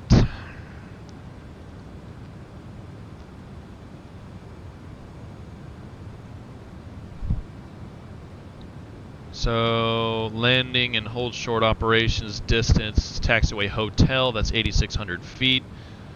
So for landing on 26 right, landing hold short is at hotel, well duh. It's the very end, so it's the full length.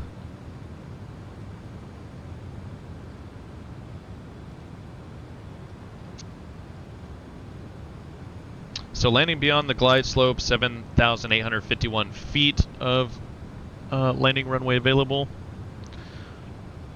Angle of 3 degrees. LDA 8,500. All that stuff we already read. Runway incursions. Okay. Obstacle departures. Filing as alternate. Don't need that. Okay. Standard taxi routes. We actually don't need this one at all. Standard taxi routes. Standard taxi routing system. Coded taxi routes. To use coded routes, a company-specific LOA must be in place with Atlanta Air Traffic Control. Upon acknowledgement of a taxi clearance with a coded taxi route, crews are expected to adhere to the published route unless otherwise instructed. Do not cross or access runways without specific clearance from ATC. Crews are required to read back all hold short instructions. So from 26 right, the Victor Loop, North and Center Complex. Starting point, vacate runway 26 right, routing via Bravo Victor. Contact ground 121.9 on Victor, hold short of Echo until advised. So Bravo Victor. Yeah, Bravo. Oh, that's the Victor Loop because it wraps around 8 right, or 26L. Okay. Yeah, so we'll clear, hopefully we'll be clear at Bravo 5. We could even clear at Charlie or Delta. But honestly, man, if we just go all the way down to Bravo 3 or Bravo 1, take Bravo Victor and hold short of Echo, boom, we're right there. So we can use the whole freaking runway, man. That's honestly the best use for our particular flight today. And it looks like we have just hit cruising altitude. And let's grab weather for Atlanta. Atlanta Hartsfield Jackson International Airport, arrival information Charlie, 1752 Zulu, weather, wind is 240 degrees, 7 knots, visibility is 10 satch miles, better clouds, few at 25,000, temperature 09, dew point -04, altimeter is 3026. Simultaneous approaches in use, visual 26 right, visual 27 left, visual 28. Notice air emissions, taxiway Sierra Juliet, closed, ILS runway 27 right is out of service. Lighted crane 210 feet above ground level, 1,056 feet north of runway 26 right. Lighted crane 180 feet above ground level, 2,640 feet northwest of runway 26 right. Lighted crane 149 feet above ground level, 3,168 feet southwest of runway 28. Landing and hold short operations are in effect. Bird activity in the vicinity of the airport. Operate transponder remote Charlie on all ramps, taxiways, and runways. Advise information Charlie. Sweet. So, if I pull out my handy-dandy tool called E6BX, and I type in, or I go to weather reports and type in Kilo Alpha Tango Lima, or KATL, gosh dang it, nope, go away, L, not P.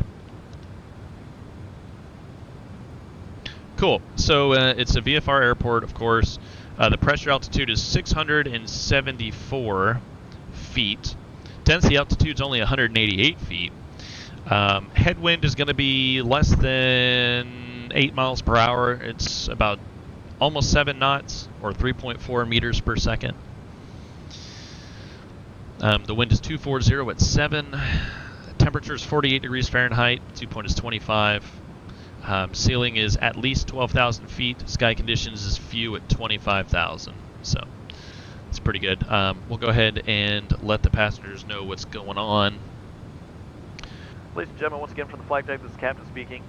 We've just reached our cruising altitude of 30,000 feet. And we are cruising on our way to Atlanta. We're expecting to be in Atlanta in about 1 hour and 15 minutes. We'll be on the ground and at the gate. Current weather conditions in Atlanta show winds out of the west by southwest at about 8 miles per hour at 48 degrees Fahrenheit with very few clouds at 25,000 feet. If anything changes, we'll be the first to let you guys know as soon as we get the information. So until we begin our descent, just sit back, relax, enjoy the rest of the flight. If there's anything we can do to make your flight more comfortable, don't hesitate to call on any of the flight crew members. Perfect. And we can actually increase our sped, Mach number 0.81. Right there at the barber pole. Yes, sir. And then TRS, auto, it's at climb 1 until we reach our speed target. And then it'll go to cruise at 86.9%. I'm not sure if that's going to be enough to keep Mach 0.81. But we'll see. We can do a fuel check, though, I believe, now that we're at cruising altitude. Our first fuel check waypoint is Teams intersection. Apparently we've already passed Teams. So Flask, we require 7.1, so 7,100 pounds. And we have 7,580 is what is estimated for 60 miles at Flask. Currently have 8,000 pounds, but we're about 400 pounds better. And I say better, but actually we need to burn all the fuel we can because we're already at maximum landing weight, unless I'm mistaken. We're at MLW, aren't we? Oh, no, we're just under it, but 357 pounds is our margin. So, sorry. So we're right at that margin.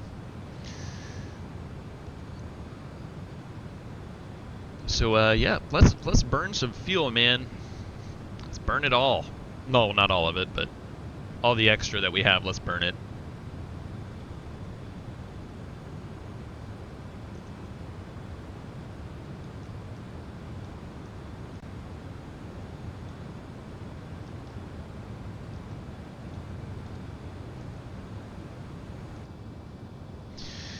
All right, let's see what else. So, Indianapolis Center just came online. Wilmington and Myrtle Beach approach came online. Boston Center actually has been online for a little bit. Is that Air India? Oh, cool. 777-200. From what I can tell. Miami looks busy. That's funny looking. That's X-plane.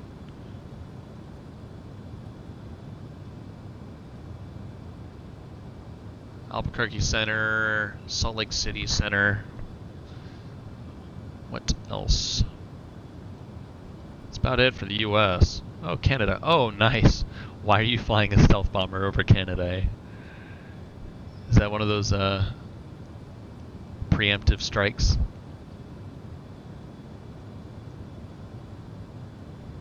A lot of flying going down in Brazil. Is that looks like a it says piss off.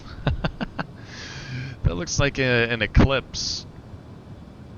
No, it has 2 engines. Yeah, it could be a 550. That is P3D. I have no idea what the heck that thing is, though. Oh yeah, that's his. That's to like visualize his flight controls. Never mind. Wonder if that's the Turtle Beach. A KLM-787 looks like a 9. Could be a 10. Where is that? Chile? Santiago, Chile. Nice. No one in Terra del Fuego. Oh, is there anybody in Antarctica? Oh, yo. A DR-40? What on Earth? Troll Airfield. Dude, that would not be able to operate there. What? This is a little Robin single engine piston plane. Love that.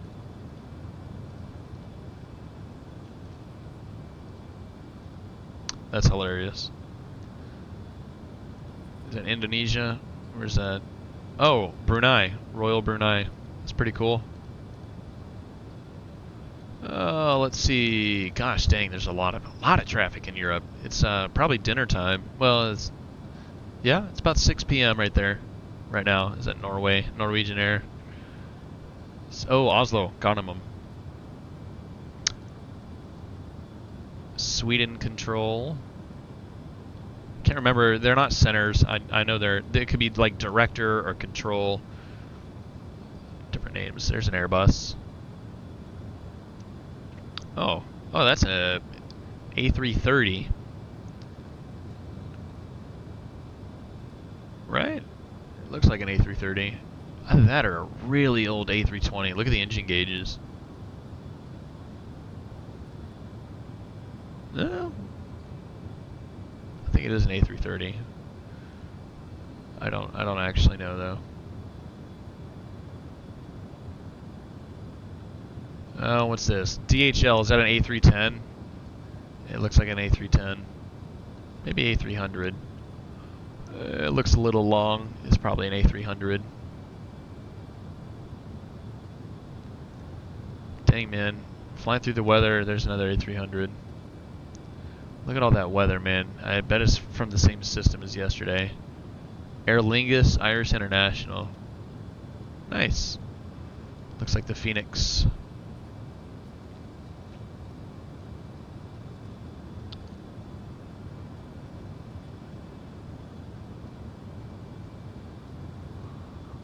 A lot of weather. It's, of course, this is actually significantly dissipated from what it was yesterday. In fact, now it's even reached Italy. But yesterday, man, it was so concentrated, like right here.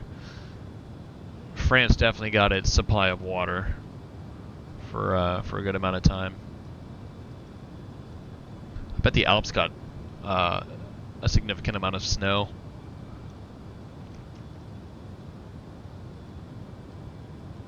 All right, the Middle East, Africa, not a lot going on, just the Ivory Coast. Oh, it's because everybody's going to the Gran Canarias, the Spanish islands off of Africa. Russia. That's an interesting wing.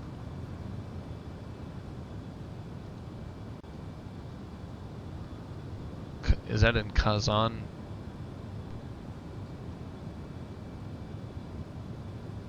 Is that actually Russia, or is that really one of the other bloc countries? Nope, that's Russia. Huh.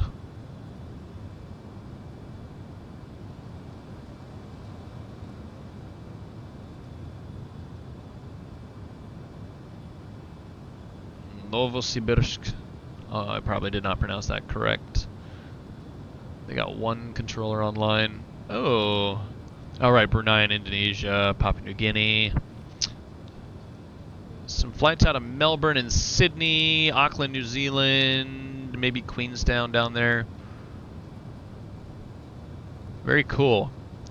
And every single one of these is someone sitting on a computer flying a fake plane.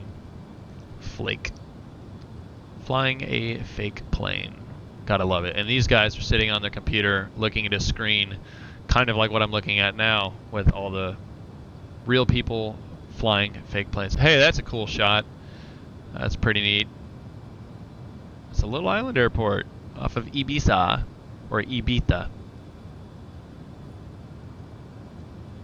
Nice. Good for you guys.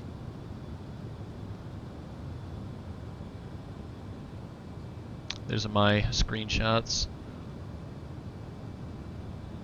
Nothing else in the US. Kind of slow. Of course, you can see all of the controllers that are online now. You have Boston Center, Indianapolis Center, Myrtle Beach Approach, East Sector, Charlotte Ground, Ronald Reagan Washington National Ground, which came on just as I was departing, Charlotte Arrival ATIS, Charlotte Departure ATIS, DC ATIS, and Myrtle Beach. Yeah. Kind of wonder how I screwed up the installation of the FTSIM Plus sound pack. It's like idiot proof, that installation. I don't know how I screwed it up. I must have deleted more than just the required text data entries in the layout.json, I bet.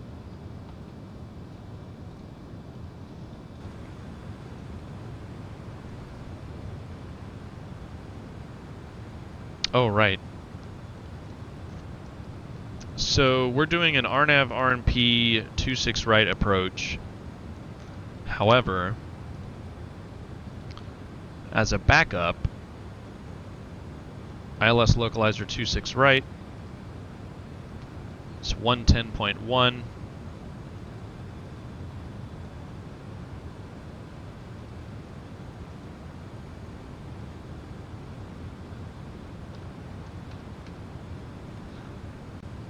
And final approach course 275 degrees.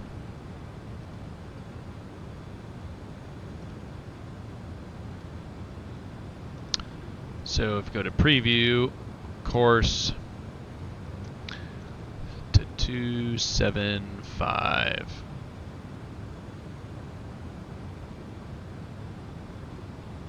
Is set.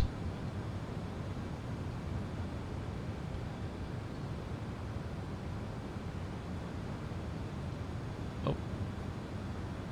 275 is set. So VOR 1 and 2 are set.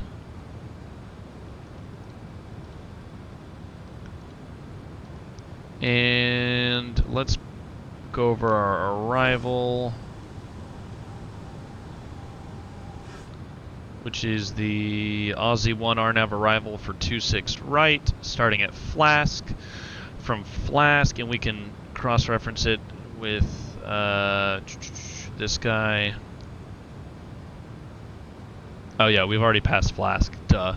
That was our transition off the departure. So yield. We're actually coming up on yield in 59 miles, just under 60 miles. And then School, and then Teton, then Wilson, then Mahoney, T-Edge, G-Bake, then Winning. And then after Winning is Aussie. Aussie is, let's see, we're landing west, so 250 knots at 12,000. So we should probably start descending by Mahoney. Actually, let's see. It's about 20 miles. It's 15 miles. That's 35. Plus, let's call it another 15. That's, 50, 60, 70. Let's call it 75.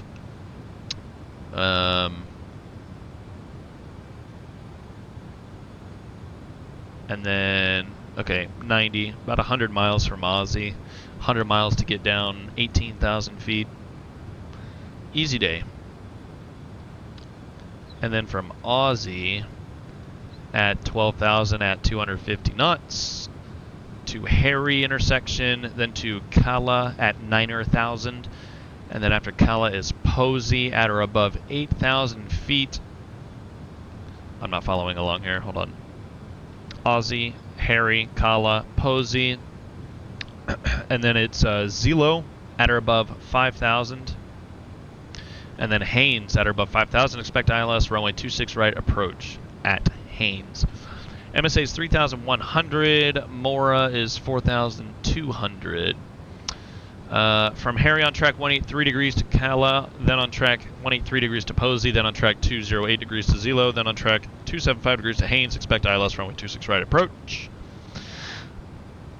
Landing west.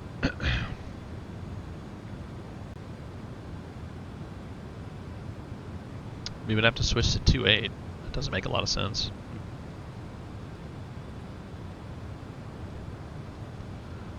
Alrighty. Well, that's our arrival.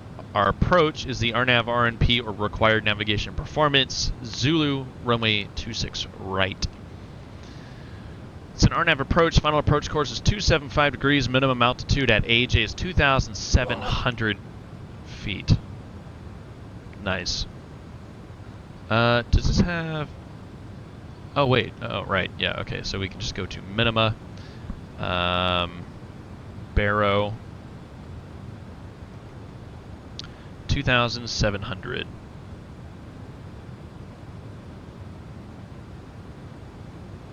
So there's 1,000, 2,000. 2,700 is set left. I'll have to do it again on the right side. Darn. I don't have that camera set up. Shoot. Okay. Let's see. Barrow. Go to 100. 2,700. Is set. RMP, oh dang it, that's the minimum altitude. Ah, shoot.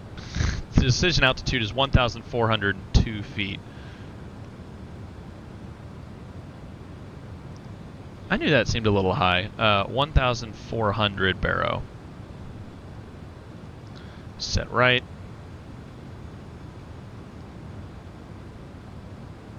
And set left. Alright, so minimums are set. Airport elevation 1,026 feet. Touchdown zone elevation 990 feet. Missed approach procedure, climb to 1,500 feet, then climbing right, turn to 3,500 direct to Troy's intersection and hold MSH 3,100. We're actually straight in, so Haynes is our initial approach fix. 4,000 to Bamboo, which is our intermediate fix, or the glide slope capture at Bamboo 4,000. Final approach course 275 to AJ 2,700. No, I'm sorry, localizer intercept. At Bamboo 4,000, final approach course 275. Descend 2,700 by AJ, which is our final approach point, which is our glide slope of 3 degrees to runway 26 right. Missed approach point is at decision altitude of 1,401 feet. 2 feet. 1402. Straight in landing runway 26 right, RMP 0.30, RVR 45 or 7/8. Easy day. Why? Alright, go away. There we go. And I'll have that guy on.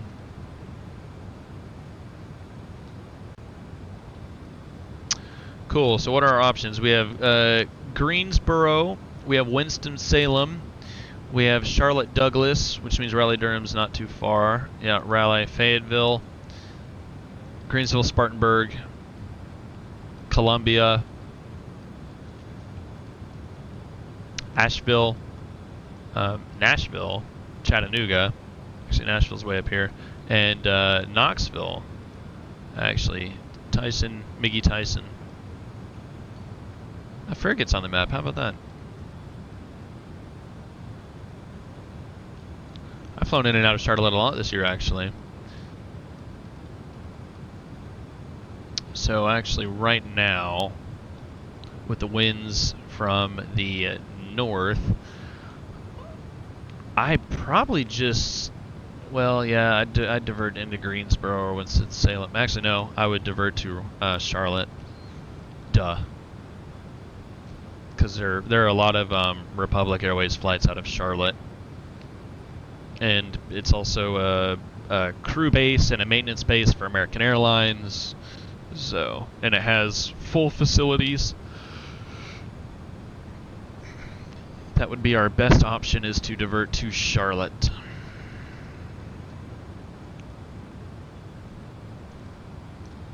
Any weather?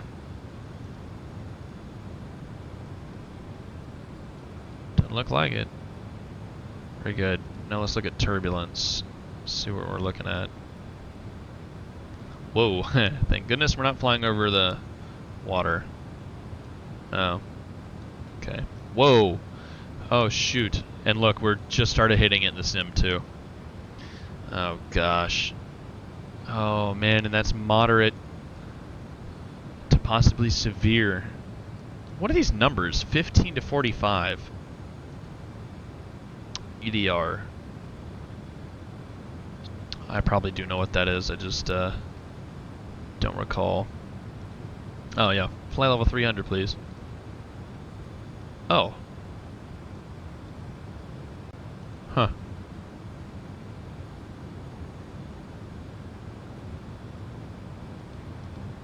Can I do it at, like, smaller intervals?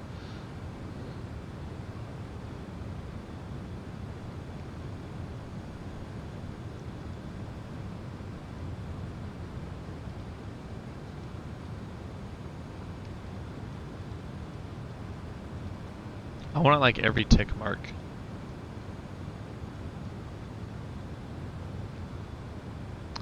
Okay, so we're anticipating a smooth ride down into Atlanta. Because it was like super gusty before. I definitely like this better than that.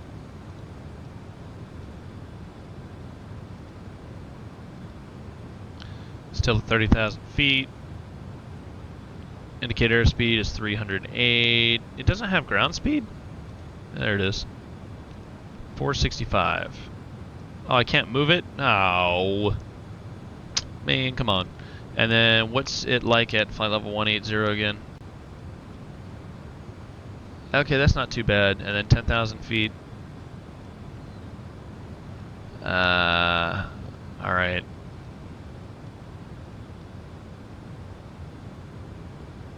$2,000. A little bit. Alright, not too bad. Not too bad.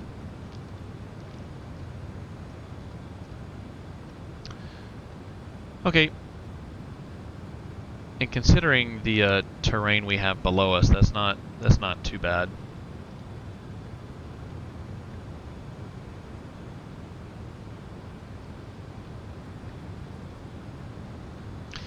Have a crosswind of 42 knots on our nose from the right. Oh, wow. Oh.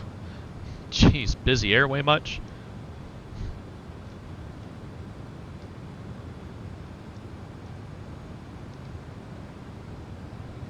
What are we just passing over right now? School.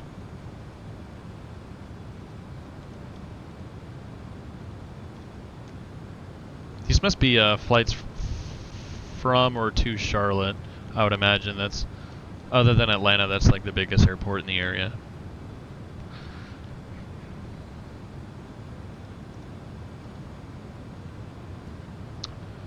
Alright. Let's take another look at this.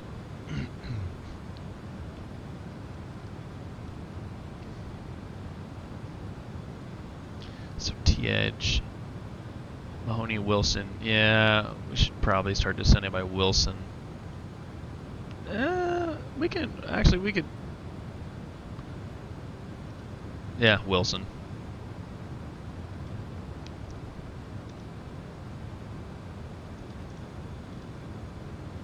Yeah, okay, it's still on there. Sweet. So Wilson, let's go flight plan. Progress. Wilson is in 7 minutes.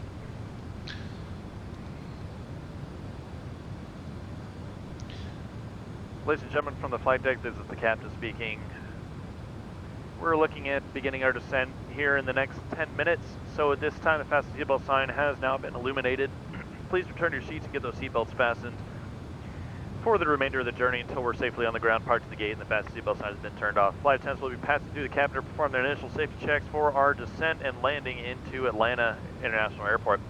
Once again, on behalf of Republic Airways and our Washington, D.C. based crew, thank you for flying with us today. We hope you enjoyed the flight. We hope to see you on another one in the near future. Flight attendants, please prepare the cabin for our descent.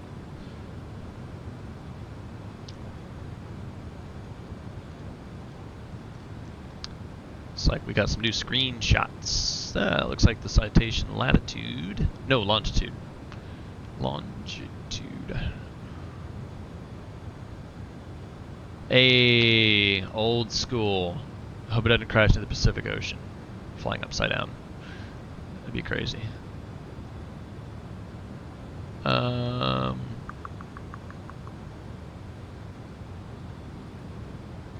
B-2 shot over Canada. You're just provoking them, ain't you, bud?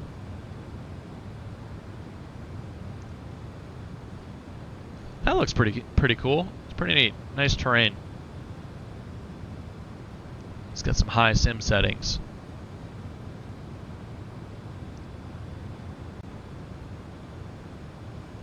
Oh, a DC-3. Nice. Skytrain. C-47. Just kidding. Swiss Airlines. Nice. It's a really good shot. Oh yeah, it comes with MSFS, doesn't it? For some reason I thought I bought that plane. Or maybe it was like a freeware enhanced version of the one that comes in the sim. I don't remember. I don't know why you would have a screenshot of that. Can't barely see anything. Brussels. 2E767 out of Brussels. It's pretty neat. I'll give that to you. Ew. Gosh, the worst livery in aviation. But you display it well. Good for you.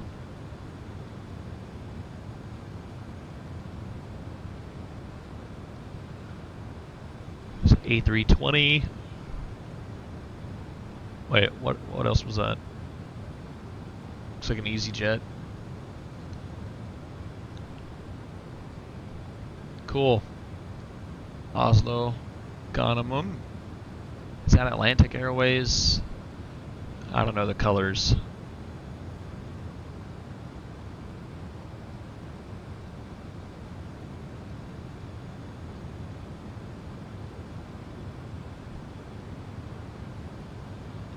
Ooh, someone in Japan. Oh, nice.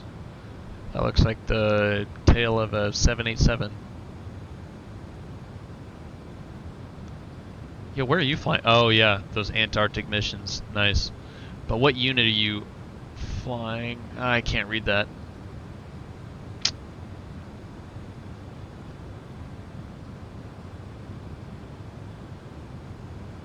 Cool. Alright, coming up on Wilson now. 51 knot wind on our nose from the right. TAT is -19. Let's go ahead and slow down to 290 knots.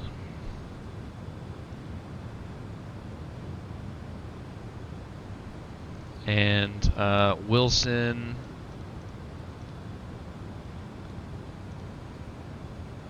Fuel at Wilson 5.6. Yeah, we're gonna have 6.7. And geez, even with the speed increase, man.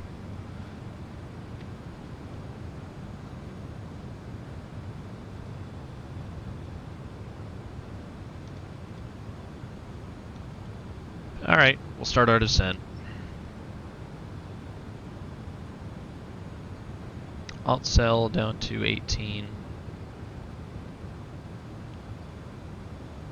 Vertical speed, let's do 1,000.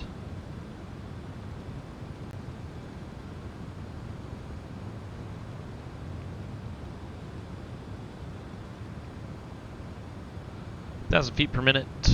It's going to be auto brake low. Actually, honestly, we probably don't even need auto brake at all.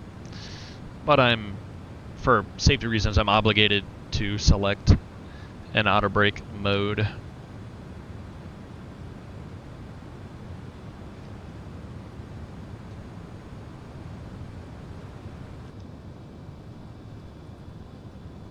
Dang it. See, I bet the sounds are freaking awesome too. I bet the sounds are amazing. Alright, so we are actually at the border of North and South Carolina.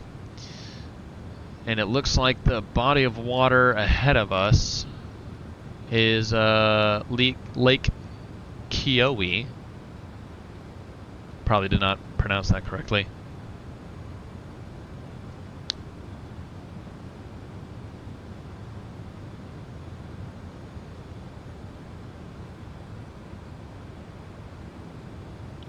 What does it say? The Savannah River. Oh, no kidding. Huh.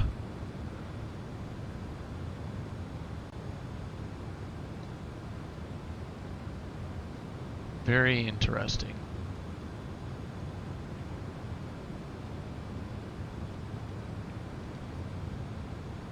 Greensville Spartanburg is immediately to our left. So if there was a reason why we couldn't make it to Charlotte, that would be our alternate. Greensville Spartanburg.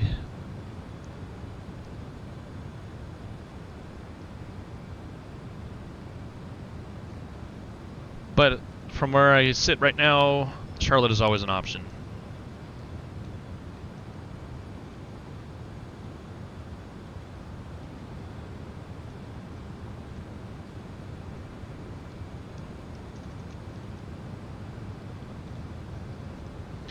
Not handling 290 very well.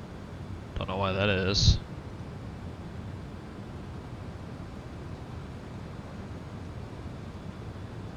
I selected 290 knots, didn't I? Pretty sure I did. Damn it! This freaking scroll wheel bug.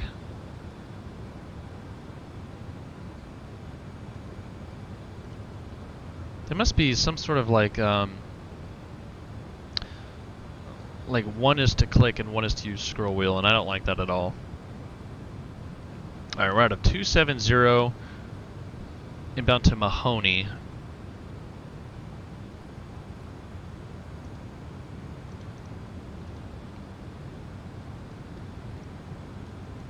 And Mahoney 50 something from Winning.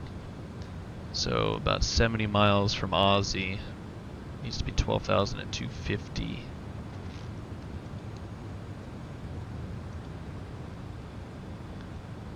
Keep an eye on the turbulence and stuff.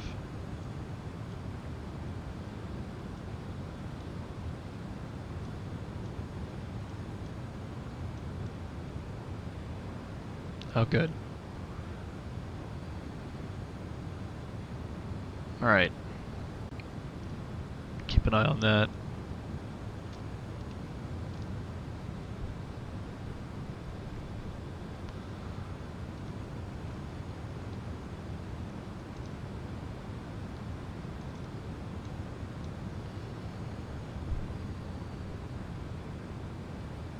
So 110.10 and the course should be 275 on both sides. Perfect.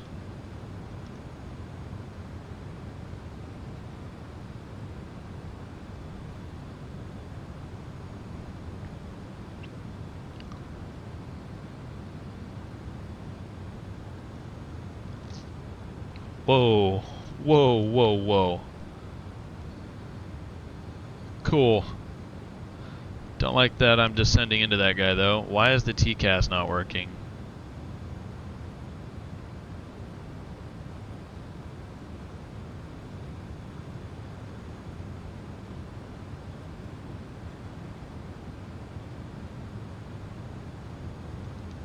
Huh. Okay, that's good to know. Where'd that guy go? Yeah, there he is. Southwest. It's definitely an FSLTL guy.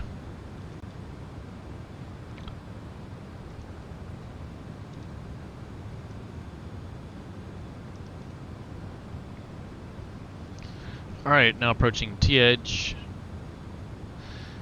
Let's increase our vertical speed.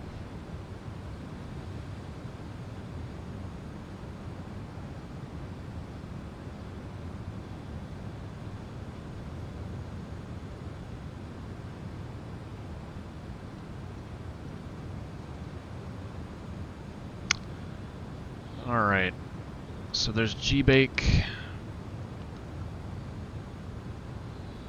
and Winning. Actually, what am I doing? I barely ever use those.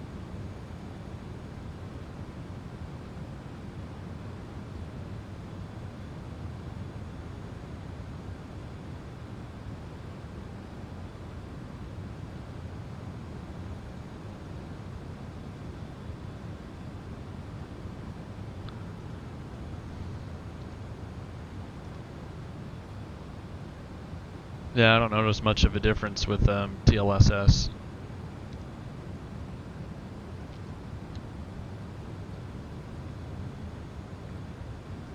Let's see if Winning.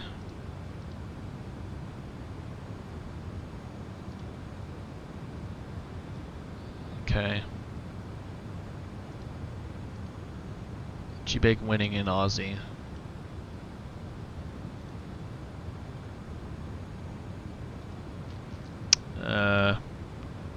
We'll have to descend a little faster than that. And what was the speed restriction? 250? Yeah. 250 and 12.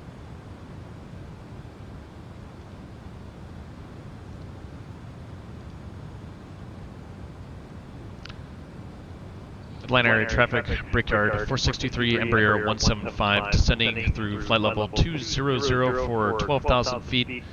approaching G-Bake intersection, inbound for the RNAV RMP Zulu, runway 26 right full stop, Atlanta area traffic. Alright, let's set 12,000. Too bad it doesn't have a trend bar, or the banana bar to show me where my target altitude would be met.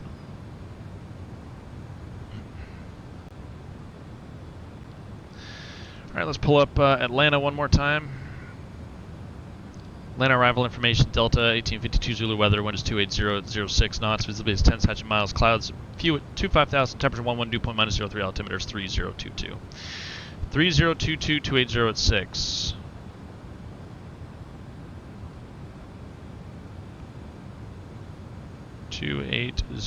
at 06. Was the temperature the same?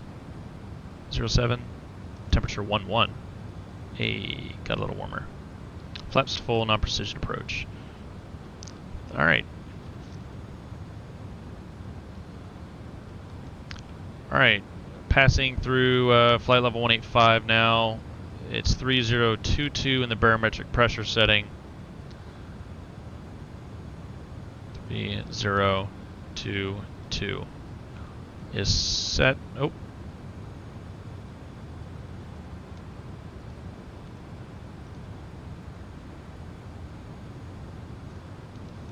Set.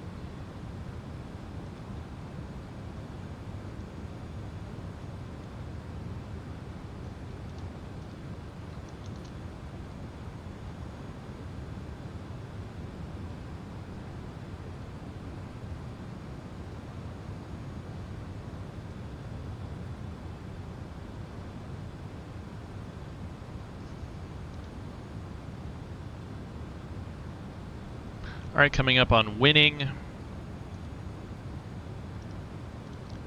And then after winning is Aussie, 12,250 knots. So let's go ahead and start slowing down.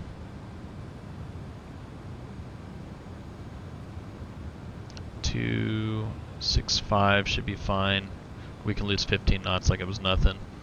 Now out of 16,000 for 12.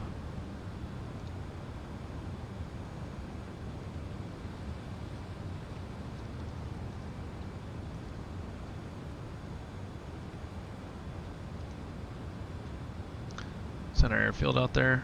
It might be. Maybe.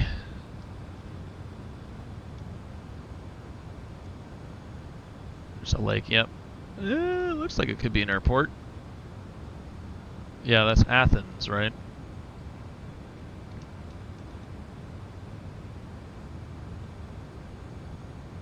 Alright, let's set heading for what the heck is that? What is that? It's like a Heminachopter or something down there. Heading of 275.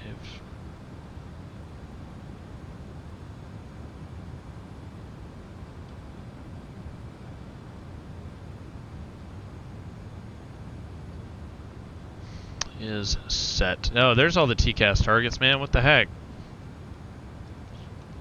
Now you want to populate them all? Alright, 14 for 12.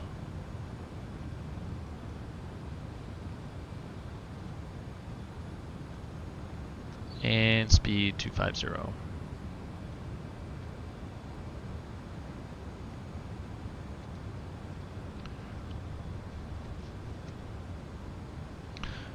Atlanta traffic, Brickyard 4623, Embraer 175 out of 13,500, descending to 12,000. On the Aussie 1, arrive for runway 26 right, RNAV RMP approach. Atlanta area traffic. Alright, there's 250 knots. Crossing winning at 13,000. No control on line, but plenty of people in Atlanta, apparently.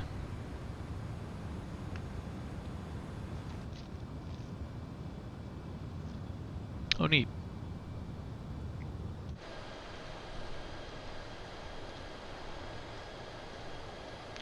It's a good looking jet.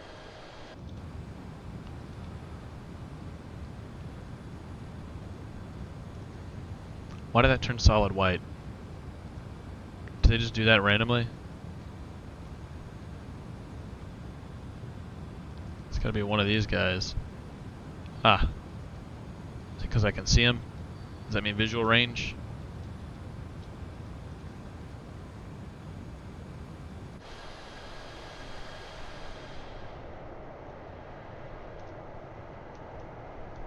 How about that? That's pretty cool. Definitely looks like Georgia.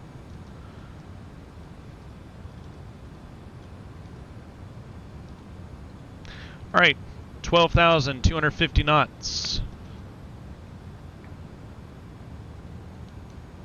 Is that a VFR target?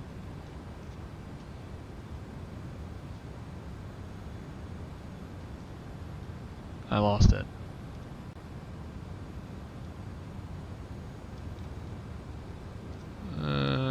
Looks like it's slow traveling. 10 miles from Aussie. VREF 126, our approach speed is 131, acceleration and go around is 142, and clean by 195. I'll leave preview on now.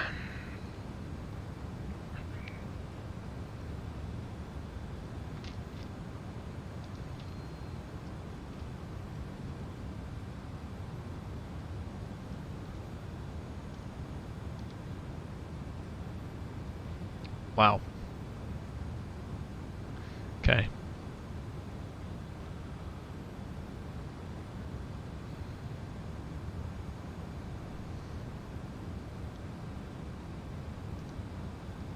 Good morning, ladies and gentlemen. From the cockpit, this is your first officer.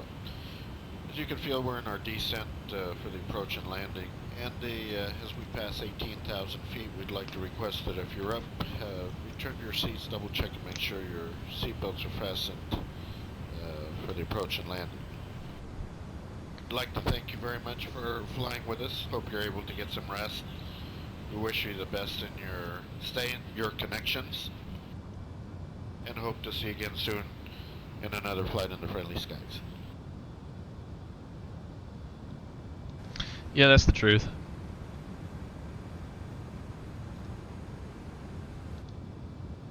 And ladies and gentlemen, those double chimes indicate that we're well into our descent, so all electronic equipment needs to be turned off at this time and safely stowed away along with any other carry-on luggage you may have taken out.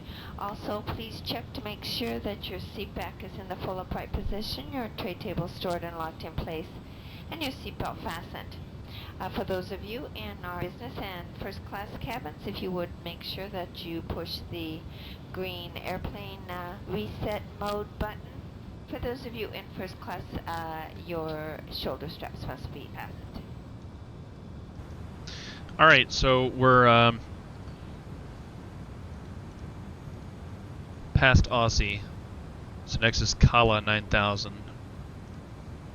So we'll set 9,000. Set.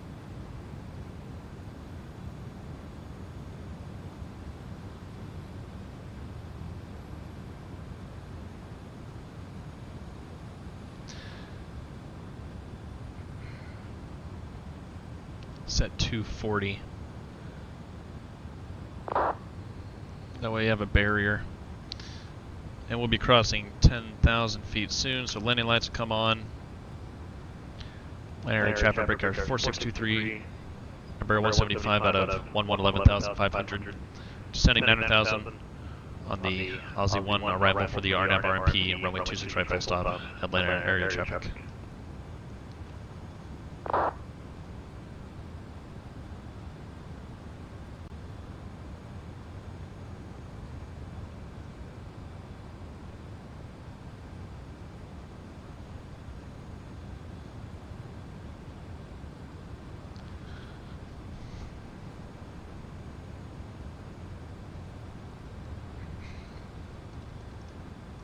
Alrighty. I need to increase our descent a little bit.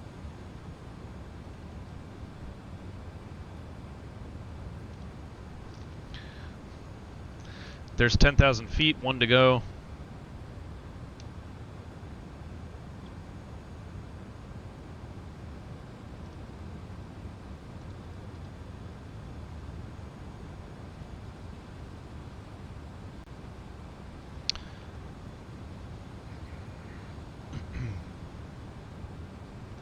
All right, there's 9,000. Let's set to 7. Is that the next one? 8. So at or above 8,000. Shoot. All right, 8,000.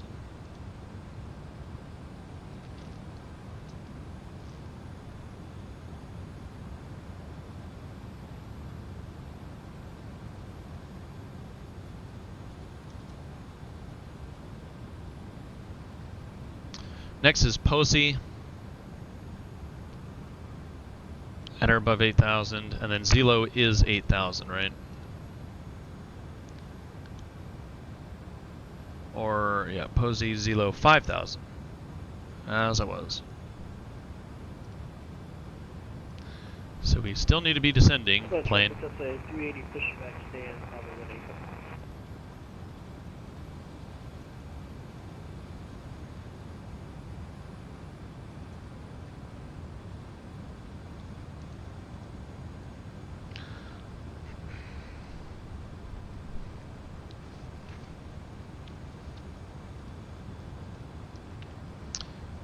Alright, descent checklist, fast seatbelt signs are on, altimeter set 3022, ECAS has been checked, descent checklist complete, flight attendants to go, so landing checklist remains.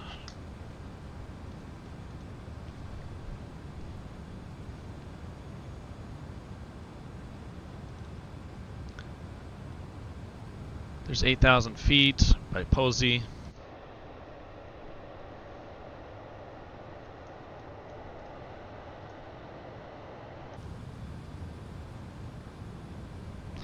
Slow to 230.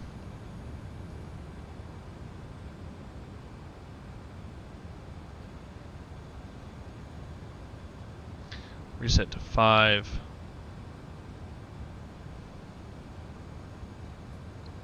Getting kind of bumpy.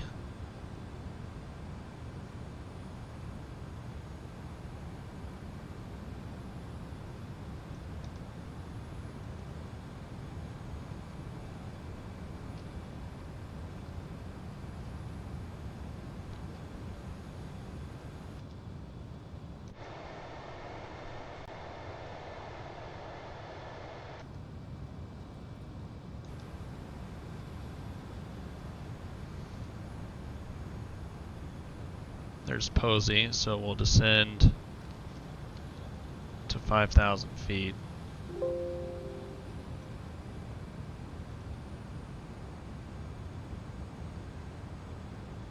By Zelo, at or above 5,000. Line area traffic, breakyard 4623, Embraer E175. 7,500, descending 5,000, approaching Zelo on the Aussie 1 arrival for the RNAV RMP approach, runway 265 for stop at land area traffic.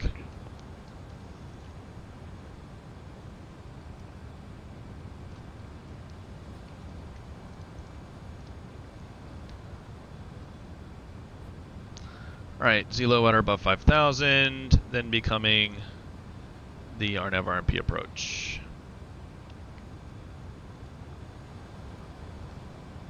So 4,000 by Bamboo.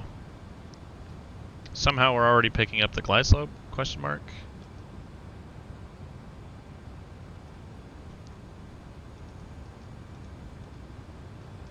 No, that must just be a vertical profile of some sort.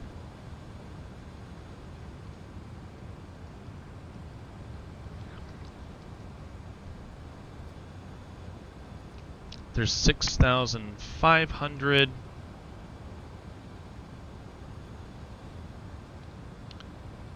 Turning now to our final approach course of 275. Picking up the localizer at 40 nautical miles, 40 nautical miles.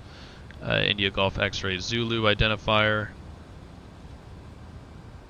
India Golf X-Ray Zulu is confirmed.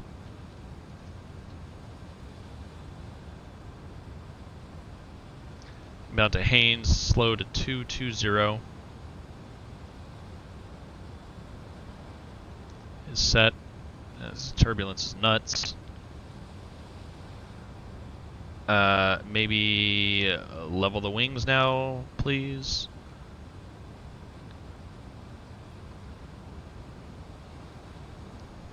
Alright, my aircraft then. I don't know why the flight director is taking us that way. That's freaking stupid. I have the airport in sight. It's 11 o'clock.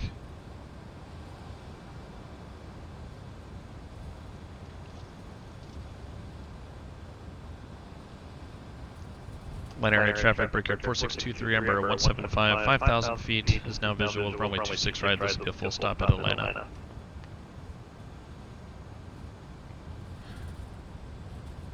Alright, my throttles.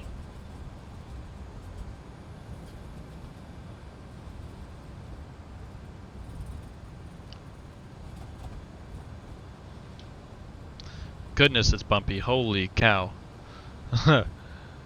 Good grief, is it bumpy. Oof. A lot of nose drops and nose raises too. I don't know about that. It's not usually the nose that gets affected. Alright, there's 200. Speed checks, flaps 1.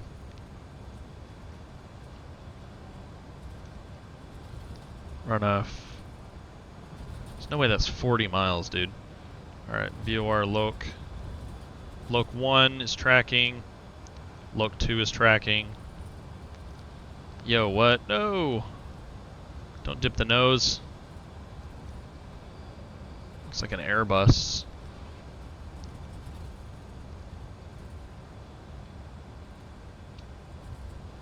Alright, we're on final.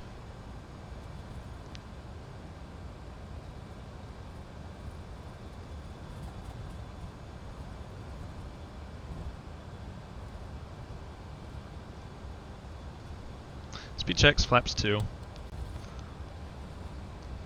Select gear down. Hey, there's Atlanta downtown. Dude, look how much we're getting tossed around. Holy crap.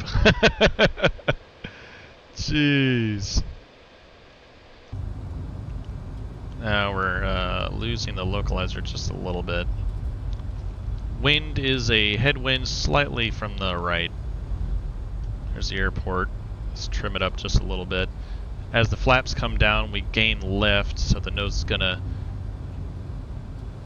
trend pitching upward. Speed checks, flaps 3. Good grief. About 175 knots.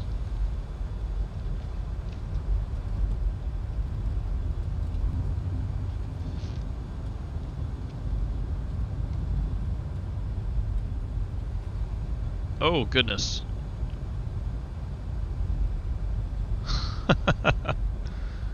Alright, keep trimming it out.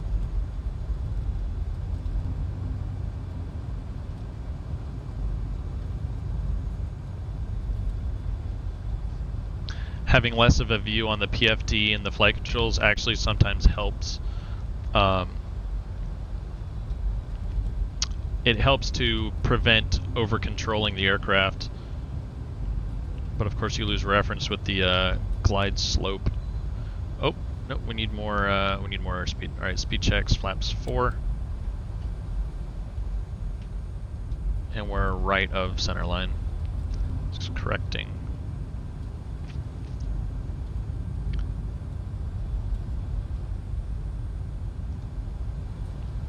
Right, we're 1,500, runways in sight, straight ahead. What's our distance? It's not giving me an accurate read. It's 5 miles. Atlanta traffic, Brickyard 4623, Embraer 175, 2,500, 5 mile final, runway 26 right, full stop, Atlanta. Alright, speed checks, flaps full. We're a little low. Correcting.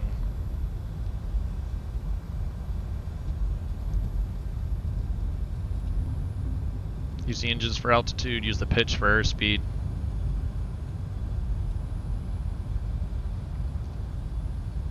Keep trimming, just keep trimming.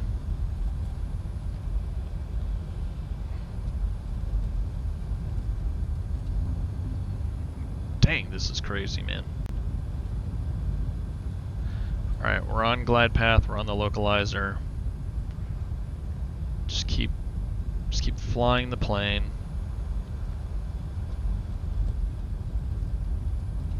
We're using the entire runway length anyway, so not too much pressure on this landing. Lights are set, auto brake, flaps, gear down, 3 green.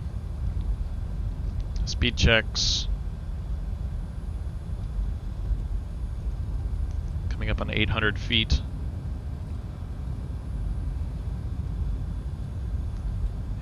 We look high even though it indicates that we're slightly low. I think our approach speed was in the 20s. So I'm gonna shoot for 130 just to be safe, because this wind is kind of killer, man. Atlanta traffic, brake guard 4623. Short final runway 26 right, full stop Atlanta. Yeah, this shows we're low. But I actually think we're on profile. Atlanta's notorious for having inaccurate. Unless the instruments are wrong.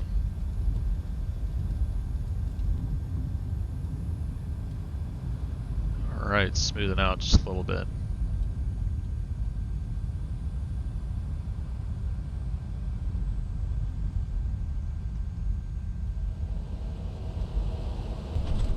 Alright, we're down. Spoilers, reversers, 100 knots, decel. 70. Stow the spoilers, or sorry, stow the reversers, auto brake is off. Spoilers come in, flaps retract, and exiting to the left.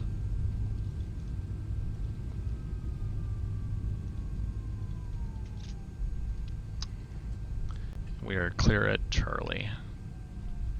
Shoot. I was kind of hoping we'd use more of the runway, but that's alright. Strobes in, landing light comes off. Linear traffic brake drive 4623 is clear of runway 26 right at Charlie, Atlanta. Holding short runway 26 left, Atlanta. Clear on the right and clear on the left. Let's go APU on and hold short of 26 left. Set the parking brake. Flaps are up, spoilers are stowed.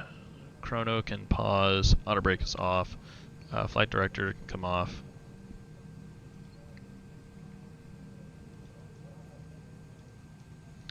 Flight director off. Preview can go away. FMS.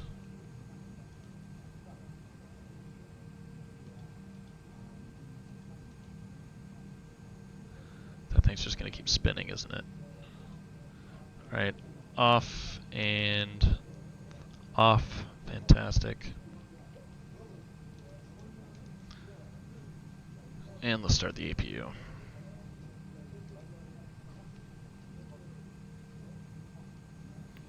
Ladies and gentlemen, with that nice landing, I would like to be the first to welcome you.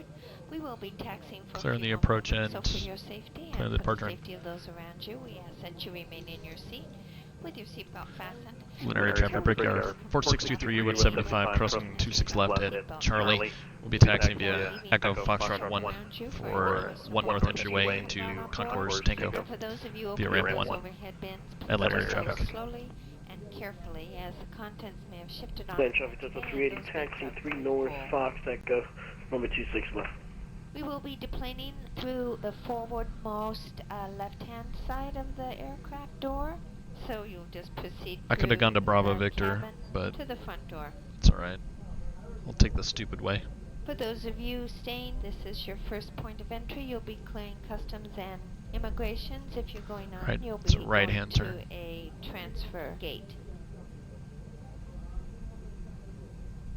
On behalf of the entire crew today, we would like to thank you very much for joining us. It's been a pleasure having you aboard, and we certainly hope to see you on many flights in the near future. Thank you and welcome.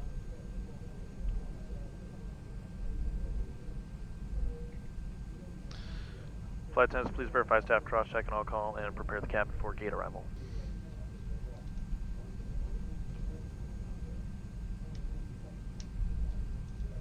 Strobes are off, landing's off, inspection light can come off, APU is on and bleeding.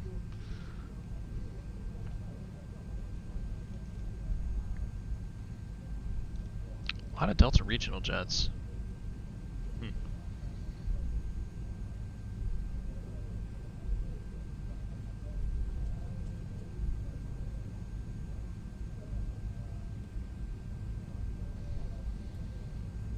Alright, Foxtrot 4 is up ahead.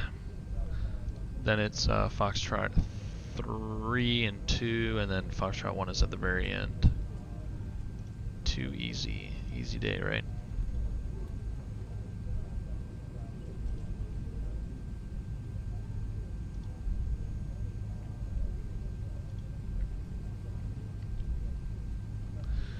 So there's 4.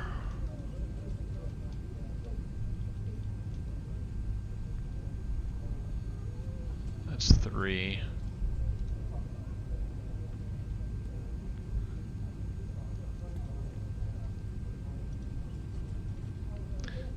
Then 1. I hate this flickering. This is really weird. Because I could just ignore it. Alright. No, it's still the next one.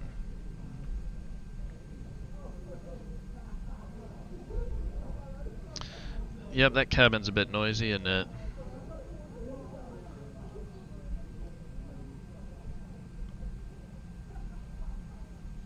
Atlanta traffic Delta 588 is at gate Echo 7, QNH 3022. Go on IFR to Mexico City. Take off runway 26 left with a pound. An Irishman. Sounded like, I don't know. Alright, Tango 10 arrival. Let's hit it, GSX. Tango. Next page, first option. New. 1 north. Sure. Land area traffic break yard 4623 is clear of all taxiways and runways, Atlanta.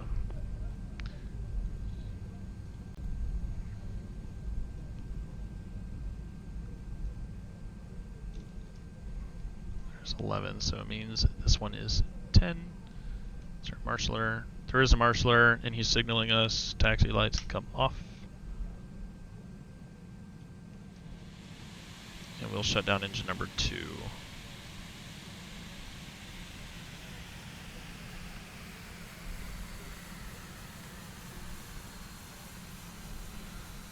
Radar's off. Hey-o. Oh, you want us to the left? Alright.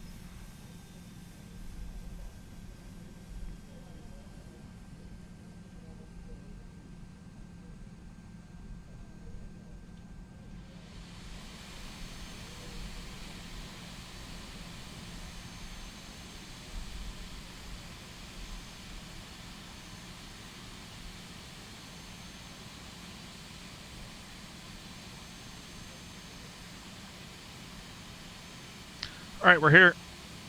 Park and brake. And engine shut down.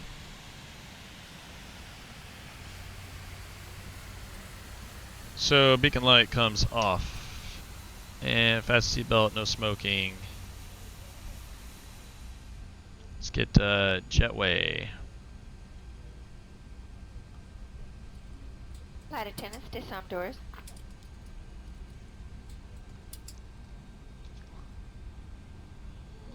Yo, are you done playing yoga?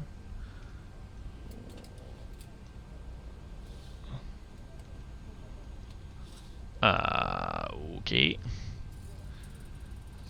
Upstowed, idle, off, reset. And yeah, sweet. So APU's on, nav lights are on, lights are off. Fantastic, ladies and gentlemen, welcome to Atlanta Hartsfield-Jackson International Airport. Well, the local time is January. Safety pins can go in, chocks can come on, cones, sure, why not? And the temperature is a lot colder than I'd like it.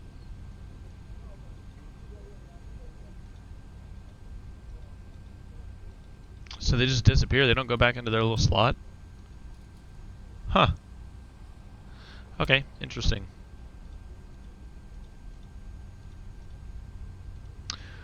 Cool. That pretty much. Oh, right. I knew there was something I was forgetting. Hold on. Radio standby. There we go. Yeah. That comes off. Status page. Passenger door. Sweet. All right, and we'll begin deboarding through GSX. Deboarding. See, perf, no nav, right?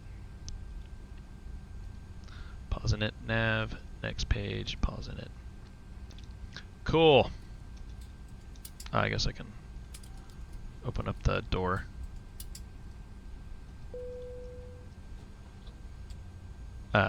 Excuse me. That's not what I wanted to do. I'm trying to open you. There we go. Alright, bye guys. Thanks for flying with us today. Alrighty. Oh. And, yeah, I can leave this open. Why not? It's cold outside, but everybody else seems to enjoy it. Awesome! Guys, I hope you enjoyed the video. I had a good flight. I wish my computer performance was a little better, but I'm still working on it. With the frame generation mod and all that other stuff going on. The DLSS tweak. There's kind of a learning curve. Why is that on my cockpit window? That jetway is kind of messed up. That's okay. Anyway, let's take a quick look. Actually, yeah, let's open the charts. We can get rid of this guy. We'll go to flights, unload. Perfect. Well, actually, get rid of this guy. That's pretty fun. Let's see. So, Volanta. Let's review our flight, shall we? Alright. Statistics. 1 hour, 35 minutes for 500 miles. Burned 4,358 pounds only. Our takeoff to landing time was 1 hour, 19 minutes for 88 passengers. I doubt that is accurate. It did not seem like minus 352 feet per minute. Yeah, well, that's not really what matters. I'm going to like my own pictures because LOL.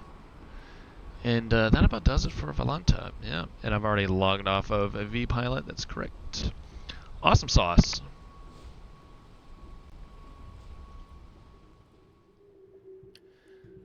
Ladies and gentlemen, if you enjoyed the flight, you can let me know by hitting like on the video. If you want to see past, present, or future content for Flight Sim or anything else I post on the channel, you can get subscribed to the channel, hit that bell notification to be notified anytime new content is published.